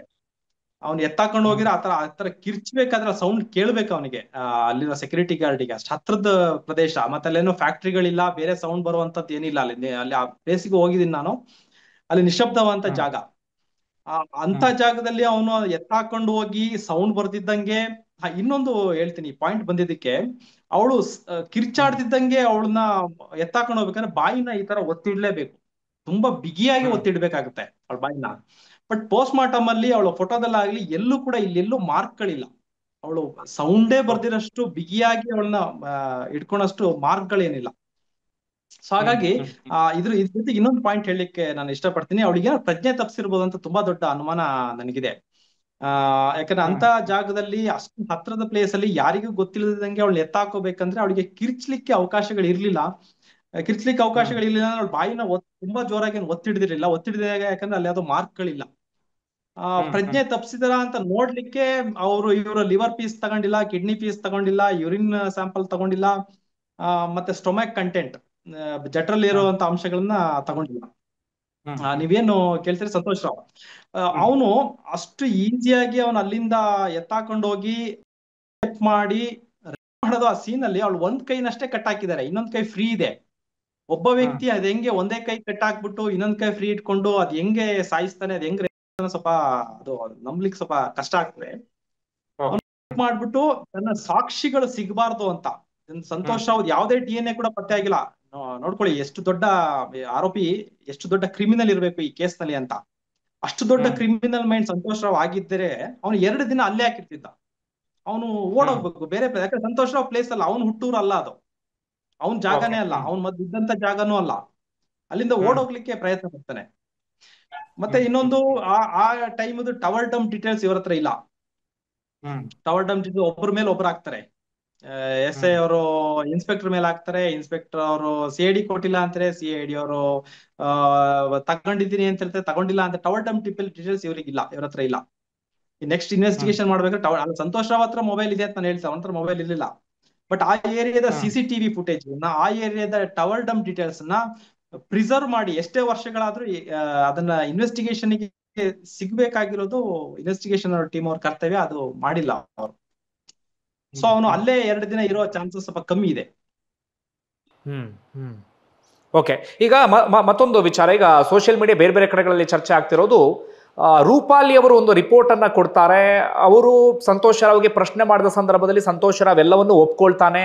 ಆತನಿಗೆ ಇಂಗ್ಲಿಷ್ ಬರ್ತಾ ಇರೋದಿಲ್ಲ, ಹೀಗಾಗಿ ಹಿಂದಿಯಲ್ಲಿ ಇವರು ಪ್ರಶ್ನೆ ಕೇಳ್ತಾರೆ. ಇವರು ಪ್ರಶ್ನೆ ಕೇಳ್ತಿದ್ದಾಗ ಆತ ಎಲ್ಲದಕ್ಕೂ ಹೂ ಅಂತ ಹೇಳ್ತಾನೆ ಅನ್ನೋ ರೀತಿಯಲ್ಲಿ ರೂಪಾಲಿ ಅವರ ವರದಿ ಏನಿದೆ ಸರ್, ನೀವು ಗಮನಿಸಿದ ಹಾಗೆ? ಅಲ್ಲ, ಅವ್ರು ಎಲ್ಲದಕ್ಕೂ ಹೂ ಅಂತ ಹೇಳಿಲ್ಲ. ರೂಪಾಲಿ ಅವ್ರ ವರದಿ ಬಗ್ಗೆ ಹೇಳ್ತೀನಿ. ಅದಕ್ಕಿಂತ ಮುಂಚೆ ಈ ರೂಪಾಲಿ ಅವರು ಅವನನ್ನ ಎಕ್ಸಾಮಿನೇಷನ್ ಮಾಡಿರೋದು 31ನೇ ತಾರೀಕು ಮಾರ್ಚ್ 31, 2015ರಲ್ಲಿ. ಅವರು ಅವನನ್ನ ಎಕ್ಸಾಮಿನೇಷನ್ ಮಾಡೋದು ಜೈಲಿನೊಳಗಡೆ. ಅವನಿಗೆ ಎಷ್ಟು ಫ್ರೀ ಮೈಂಡ್ ಇರುತ್ತೋ ನನಗೆ ಗೊತ್ತಿಲ್ಲ. ಅವನ್ನೇನು ಅವ್ರ ಪ್ಲೇಸಿಗೆ ಕರ್ಕೊಂಡು ಹೋಗಿಲ್ಲ, ಪ್ರಶಾಂತವಂತ ಜಾಗದಲ್ಲಿ ಅವನ ಎನ್ವೈರನ್ಮೆಂಟ್ ಸೆಟ್ ಮಾಡಿ ಏನು ಅವನನ್ನ ಎಕ್ಸಾಮಿನೇಷನ್ ಮಾಡಿಲ್ಲ. ಜೈಲೊಳಗಡೆನೆ ಒಂದು ರೂಮ್ ಒಳಗೆ ಅವನನ್ನ ಎಕ್ಸಾಮಿನೇಷನ್ ಮಾಡಿರೋದು. 31/3/2015 ಇವ್ರು ಎಕ್ಸಾಮಿನೇಷನ್ ಮಾಡ್ತಾರೆ, ಮಾರ್ಚ್ 31ಕ್ಕೆ. ಬಟ್ ಅವ್ರ ರಿಪೋರ್ಟ್ 15ನೇ ತಾರೀಕು ಮಾರ್ಚ್ಗೆ ಕೊಟ್ಟಿರ್ತಾರೆ. ಅವನು ಎಕ್ಸಾಮಿನೇಷನ್ ಮಾಡಕ್ಕಿಂತ 15 ದಿನ ಮುಂಚೆನೆ ಡೇಟೆಡ್ ರಿಪೋರ್ಟ್ ಇರುತ್ತೆ. ಅದೊಂದು ಸ್ವಲ್ಪ ಕನ್ಫ್ಯೂಷನ್. ಇದನ್ನ ಲಾಯರ್ ಕೋರ್ಟ್ ನಲ್ಲಿ ಕೇಳ್ತಾರೆ ಕೂಡ. ಅವನು ಎಕ್ಸಾಮಿನೇಷನ್ ಮಾಡಿ 31ನೇ ತಾರೀಕು ಮಾರ್ಚ್ ಅಲ್ಲಿ, ಬಟ್ ನೀವು ರಿಪೋರ್ಟ್ ಕೊಟ್ಟಿರೋದು 15ನೇ ತಾರೀಕಲ್ಲಿ ಅಂತ. ಅದಕ್ಕೆ ಅವ್ರು ಹೇಳ್ತಾರೆ ಸ್ವಲ್ಪ ಟೈಪಿಂಗ್ ಎರರ್ ಅದು ಅಂತ. ಬಟ್ ಇಂಥ ದೊಡ್ಡ ವಿಷಯದಲ್ಲಿ ಅಂತ ದೊಡ್ಡ ಟೈಪಿಂಗ್ ಎರರ್ ಯಾಕಾಗುತ್ತೋ ನನಗೆ ಸ್ವಲ್ಪ ಅರ್ಥ ಆಗಲ್ಲ. ಇಷ್ಟು ದೊಡ್ಡ ಇದು ಟೈಪಿಂಗ್ ಎರರ್ ಆಗ್ಬಾರ್ದು. ತುಂಬಾ ಅವರ ರಿಪೋರ್ಟ್ ಮೇಲೆ ಒಬ್ಬ ವ್ಯಕ್ತಿಯ ಜೈಲು ಶಿಕ್ಷೆ ಅಪರಾಧಿ ಅಥವಾ ಅಪರಾಧ ಅಲ್ಲ ಅನ್ನೋದು ಇರ್ತದೆ. ಸೊ ಅಷ್ಟೊಂದು ಮಿಸ್ ಮ್ಯಾಚ್ ಯಾಕೆ ಮಾಡಿದ್ರೆ ಗೊತ್ತಾಗ್ತಲ್ಲ. ಇನ್ನೊಂದು ಇರ್ಲಿ, ಅವರ ಸೈಕಾಲಜಿಕಲ್ ಅಸೆಸ್ಮೆಂಟ್ ಅಲ್ಲಿ ಏನ್ ಹೇಳ್ತಾರೆ ಅಂತ ಹೇಳಿದ್ರೆ, ಅವನು ಅಗ್ರೆಸಿವ್ ಇದ್ದಾನೆ, ಡಿಸೆಪ್ಟಿವ್ ಇದ್ದಾನೆ, ಅಂದ್ರೆ ಅವನಿಗೆ ಸಿಟ್ಟು ಬರ್ತದೆ. ಆ ಸಿಟ್ಟು ಯಾವಾಗ ಬರ್ತದೆ ಅಂತ ಅವ್ರ ರಿಪೋರ್ಟ್ ಅಲ್ಲಿ ಮೆನ್ಷನ್ ಮಾಡ್ತಾರೆ. ರಿಪೀಟೆಡ್ ಆಗಿ ಕೇಳಿದಾಗ ಸಿಟ್ಟು ಬರುತ್ತೆ ಅಂತ ಹೇಳ್ತಾರೆ. ರಿಪೀಟ್ ಆಗಿ ಕೇಳಿದಾಗ ಸಿಟ್ಟು ಬರ್ತದೆ ಯಾರಿಗಾದ್ರೂ. ನೀನ್ ಕೊಲೆ ಮಾಡಿದ್ಯಾ ಅಂತ ಸಿಟ್ಟು ತೋರಿಸ್ತಾನ ಅವನು ಅಂದ್ರೆ ಹಿಂಗ್ ಮಾಡೋದು, ಕೈ ಕಾಲ್ ಬಡಿಯೋದು, ಅದನ್ನೆಲ್ಲ ಮಾಡಿದ್ದೇನೆ ಅಂತ. ಮತ್ತೆ ಡಿಸೆಪ್ಟಿವ್, ಅವನೇನೋ ಮುಚ್ಚಿಡ್ತಾ ಇದ್ದಾನೆ ಅಂತ. ಇದ್ರಲ್ಲಿ ನನಗೂ ಕೂಡ ಸ್ವಲ್ಪ ಕ್ಲಾರಿಟಿ ಬೇಕಾಗಿದೆ. ಅವ್ನು ಏನ್ ಮುಚ್ಚಿಡ್ತಾ ಇದ್ದಾನೆ, ಯಾಕೆ ಅವನು ನನಗೂ ಅನ್ಸುತ್ತೆ ಅವ್ನು ಏನೋ ಒಂದು ವಿಷಯನ ಮುಚ್ಚಿಡ್ಲಿಕ್ಕೆ ಪ್ರಯತ್ನ ಪಡ್ತಾ ಇದ್ದಾನೆ. ಯಾರಾದ್ರೂ ಏನಾದ್ರು ಹೆದರ್ಸಿದಾರಾ, ಏನಾದ್ರು ಅವನಿಗೆ ವಿಷಯ ಗೊತ್ತಾ, ಏನು ಮುಚ್ಚಿಡ್ತಾ ಇದ್ದಾನೆ ಅಂತ. ಇದರಲ್ಲಿ ಅವನು ಅಗ್ರೆಸಿವ್ ಇದ್ದಾನೆ, ಡಿಸೆಪ್ಟಿವ್ ಇದ್ದಾನೆ ಅನ್ನೋದು ಬಿಟ್ರೆ ಬೇರೆ ಯಾವ್ದು ಏನು ಇಲ್ಲ. ಸೊ ಅದ್ರ ಬಗ್ಗೆ ಸ್ವಲ್ಪ ಕ್ಲಾರಿಟಿ ಬೇಕಾಗುತ್ತೆ. ಅದನ್ನ ವಿಡಿಯೋ ರೆಕಾರ್ಡಿಂಗ್ ಏನ್ ಮಾಡ್ದಂಗೆ ಕಾಣ್ತಾ ಇಲ್ಲ. ಇನ್ನೊಮ್ಮೆ ಅವ್ನು ಸೈಕಾಲಜಿಕಲ್ ಅಸೆಸ್ಮೆಂಟ್ ಮಾಡೋದು ಒಳ್ಳೇದು ಅಂತ ಅನ್ಸುತ್ತೆ. ಮತ್ತೆ ಬ್ರೈನ್ ಮ್ಯಾಪಿಂಗ್ ವಿಷಯನೂ ಕೂಡ ಇದರಲ್ಲಿ ಬರುತ್ತೆ ಸರ್. ಅದೇ ಬ್ರೈನ್ ಮ್ಯಾಪಿಂಗ್ ಸಂಬಂಧಪಟ್ಟ ಹಾಗೆ ಬಹಳ ಗೊಂದಲ ಇದೆ, ಬಹಳ ಚರ್ಚೆ ಆಗ್ತಿದೆ. ನೀವು ಕಂಡುಕೊಂಡ ಹಾಗೆ ಏನ್ ಹೇಳ್ತೀರಿ ಸರ್? ಬ್ರೈನ್ ಮ್ಯಾಪಿಂಗ್ ಬಗ್ಗೆ ಸೋಷಿಯಲ್ ಮೀಡಿಯಾದಲ್ಲಿ ಮತ್ತು ಮೀಡಿಯಾಗಳಲ್ಲಿ ತುಂಬಾ ಡಿಸ್ಕಷನ್ ನಡೀತಾ ಇದೆ. ಸಂತೋಷ್ ರಾವ್ ಯಾಕೆ ಬ್ರೈನ್ ಮ್ಯಾಪಿಂಗ್ ಮಾಡಿಸ್ಕೊಂಡಿಲ್ಲ ಅಂತ. ತನಿಖಾ ಸಂಸ್ಥೆಗಳಿಗೆ ನಿಜವಾಗ್ಲೂ ಸಂತೋಷ್ ರಾವ್ ಬ್ರೈನ್ ಮ್ಯಾಪಿಂಗ್ ಮಾಡ್ಬೇಕಿತ್ತ ಅನ್ನೋದು ಒಂದು ಅನುಮಾನ ಬರುತ್ತೆ. ಯಾಕಂದ್ರೆ ಬ್ರೈನ್ ಮ್ಯಾಪಿಂಗ್ ಸಂತೋಷ್ ರಾವ್ ಅದು ಮಾಡ್ಬೇಕು ಅಂತ ಇವರು ಕೋರ್ಟಿಗೆ ಅಪ್ಲಿಕೇಶನ್ ಹಾಕಿಲ್ಲ. ಇವರೇ ಜೈಲ್ನಲ್ಲಿ, ಸಂತೋಷ್ ರಾವ್ ಜೈಲ್ನಲ್ಲಿ ಇರ್ಬೇಕಾದ್ರೆ ಇವ್ರಿಗೆ ಅವರು ಸಂತೋಷ್ ರಾವ್ ಕಡೆಯಿಂದ ಒಂದು ಲೆಟರ್ ಬರ್ಸ್ಕೊಂಡಿದ್ದಾರೆ, ನಾನು ಯಾವುದೇ ಸೈಂಟಿಫಿಕ್ ಟೆಸ್ಟ್ ಗಳಿಗೆ ನಾನು ಇಲ್ಲ. ಅದು ಮೆಥಡ್ ಅಲ್ಲ. ಬ್ರೈನ್ ಮ್ಯಾಪಿಂಗ್ ಕೋರ್ಟಿಗೆ ಹಾಕ್ಬೇಕು. ಕೋರ್ಟ್ ಅಲ್ಲಿ ಸಂತೋಷ್ ರಾವ್ ಲಾಯರ್ ಮುಖಾಂತರ ಅವನು ಅದಕ್ಕೆ ಉತ್ತರ ಕೊಡಬೇಕು. ಸಂತೋಷ್ ರಾವ್ ಲಾಯರ್ಗೆ ಬ್ರೈನ್ ಮ್ಯಾಪಿಂಗ್ ಆ ಕೇಳಿದ್ದು ಗೊತ್ತೇ ಇಲ್ಲ. ಬ್ರೈನ್ ಮ್ಯಾಪಿಂಗ್ ಕೋರ್ಟ್ ಅಲ್ಲಿ ಅಷ್ಟು ದೊಡ್ಡ ಡಿಸ್ಕಷನ್ ಆಗೇ ಇಲ್ಲ. ತೀರ್ಪು ಬಂದಾದ್ಮೇಲೆ ಅವ್ನು ಬ್ರೈನ್ ಮ್ಯಾಪಿಂಗ್ ಮಾಡಿಸ್ಕೊಂಡಿಲ್ಲ ಅಂತ ಹೇಳ್ತಿದ್ರೆ, ಬ್ರೈನ್ ಮ್ಯಾಪಿಂಗ್ ಮಾಡಿಸ್ಕೋಬೇಕಿತ್ತು, ಯಾಕೆ ಮಾಡಿಸ್ಕೊಂಡಿಲ್ಲ ಅಂತ ಗೊತ್ತಿಲ್ಲ. ಇನ್ನೊಂದು, ಬ್ರೈನ್ ಮ್ಯಾಪಿಂಗ್ ಇಂದ ಒಬ್ಬ ಆರೋಪಿನ ಫಿಕ್ಸ್ ಮಾಡಕ್ಕಾಗಲ್ಲ, ಇವನು ಈ ಕೃತ್ಯವನ್ನ ಮಾಡಿದ್ದಾನೆ ಅಂತ. ಬ್ರೈನ್ ಮ್ಯಾಪಿಂಗ್ ಅಂತ ಹೇಳಿದ್ರೆ P300 ವೇವ್ಸ್, ಒಬ್ಬ ಆರೋಪಿಯ ಮೆದುಳಿನಲ್ಲಿ P300 ವೇವ್ಸ್ ಉತ್ಪಾದನೆ ಆಗುತ್ತೋ ಇಲ್ಲ ಅಂತ ಚೆಕ್ ಮಾಡ್ತಾರೆ. P300 ವೇವ್ಸ್ ಯಾವಾಗ ಬರುತ್ತೆ ಅಂದ್ರೆ ಆ ಕೃತ್ಯದಲ್ಲಿ ಅವನು ತೊಡಗಿದ್ರೆ ಅಥವಾ ಆ ಕೃತ್ಯದ ಸಾಕ್ಷ್ಯ ಇದ್ರೆ, ಅಂದ್ರೆ ಆ ಕೃತ್ಯವನ್ನು ಅವನು ನೋಡಿದ್ರೆ ಅವನ ಹಳೆ ನೆನಪುಗಳು ಬರುತ್ತೆ, P300 ವೇವ್ಸ್ ಬರುತ್ತೆ. ಅವಾಗ ನಾವ್ ಹೇಳ್ಬೋದು ಆ ಘಟನೆ ಆದ ಸ್ಥಳದಲ್ಲಿ ಅವನು ಇದ್ದ ಅಂತ. ಇದರಲ್ಲಿ ಕೃತ್ಯ ಮಾಡಿದವನಿಗೂ ಆ ಕೃತ್ಯವನ್ನ ನೋಡಿದವನಿಗೂ ವ್ಯತ್ಯಾಸ ಅಷ್ಟು ಇಲ್ಲ. ಕೃತ್ಯವನ್ನ ನೋಡಿದ ವಿಟ್ನೆಸ್ಗೂ ಕೂಡ P300 ವೇವ್ಸ್ ಬರುತ್ತೆ, ಕೃತ್ಯವನ್ನ ಮಾಡಿದವನಿಗೂ ಕೂಡ P300 ವೇವ್ಸ್ ಬರುತ್ತೆ. ಅವನ ಬ್ರೈನ್ ಮ್ಯಾಪಿಂಗ್ ಮಾಡಿಸ್ಬೇಕಿತ್ತು, ಇವ್ರು ಯಾಕೆ ಮಾಡಿಸಿಲ್ಲ ಅನ್ನೋದು ತುಂಬಾ ದೊಡ್ಡ ಅನುಮಾನ. ಮುಂದಿನ ತನಿಖೆನಲ್ಲಾದ್ರೂ ಅವನಿಗೆ ಬ್ರೈನ್ ಮ್ಯಾಪಿಂಗ್ ಮಾಡಿಸ್ಬೇಕು, ನಾರ್ಕೋಟಿಕ್ ಅನಾಲಿಸಿಸ್ ಮಾಡಿಸ್ಲಿ. ಇವನ್ ಒಂದು ಸ್ಯಾಟಲೈಟ್ ಚಾನೆಲ್ ನಲ್ಲಿ ಹೇಳ್ತಾ ಇದ್ರು, ಬ್ರೈನ್ ಮ್ಯಾಪಿಂಗ್ ಅಂತ ಹೇಳಿದ್ರೆ ಮಂಪರು ಪರೀಕ್ಷೆ, ಅವನನ್ನ ನಿದ್ರೆ ಜಾರುವಂಗೆ ಮಾಡ್ಬಿಟ್ಟು ಪ್ರಶ್ನೆಗಳನ್ನ ಕೇಳೋದು ಅಂತ. ಆತರ ಅಲ್ಲ. ಬ್ರೈನ್ ಮ್ಯಾಪಿಂಗ್ ಬೇರೆ, ನಾರ್ಕೋಟಿಕ್ ಅನಾಲಿಸಿಸ್ ಬೇರೆ. ಬ್ರೈನ್ ಮ್ಯಾಪಿಂಗ್ ಇಂದ ಅವನ್ನ ಆರೋಪಿ ಅಂತ ಫಿಕ್ಸ್ ಮಾಡಕ್ ಆಗೋದಿಲ್ಲ. ಇವ್ರೇನ ದೊಡ್ಡದಾಗಿ ಬ್ರೈನ್ ಮ್ಯಾಪಿಂಗ್ ನ ಅನ್ನೆಸೆಸರಿಯಾಗಿ ಹೈಪ್ ಮಾಡ್ತಾ ಇದಾರೆ ಅಂತ ಅನಿಸ್ತಾ ಇದೆ.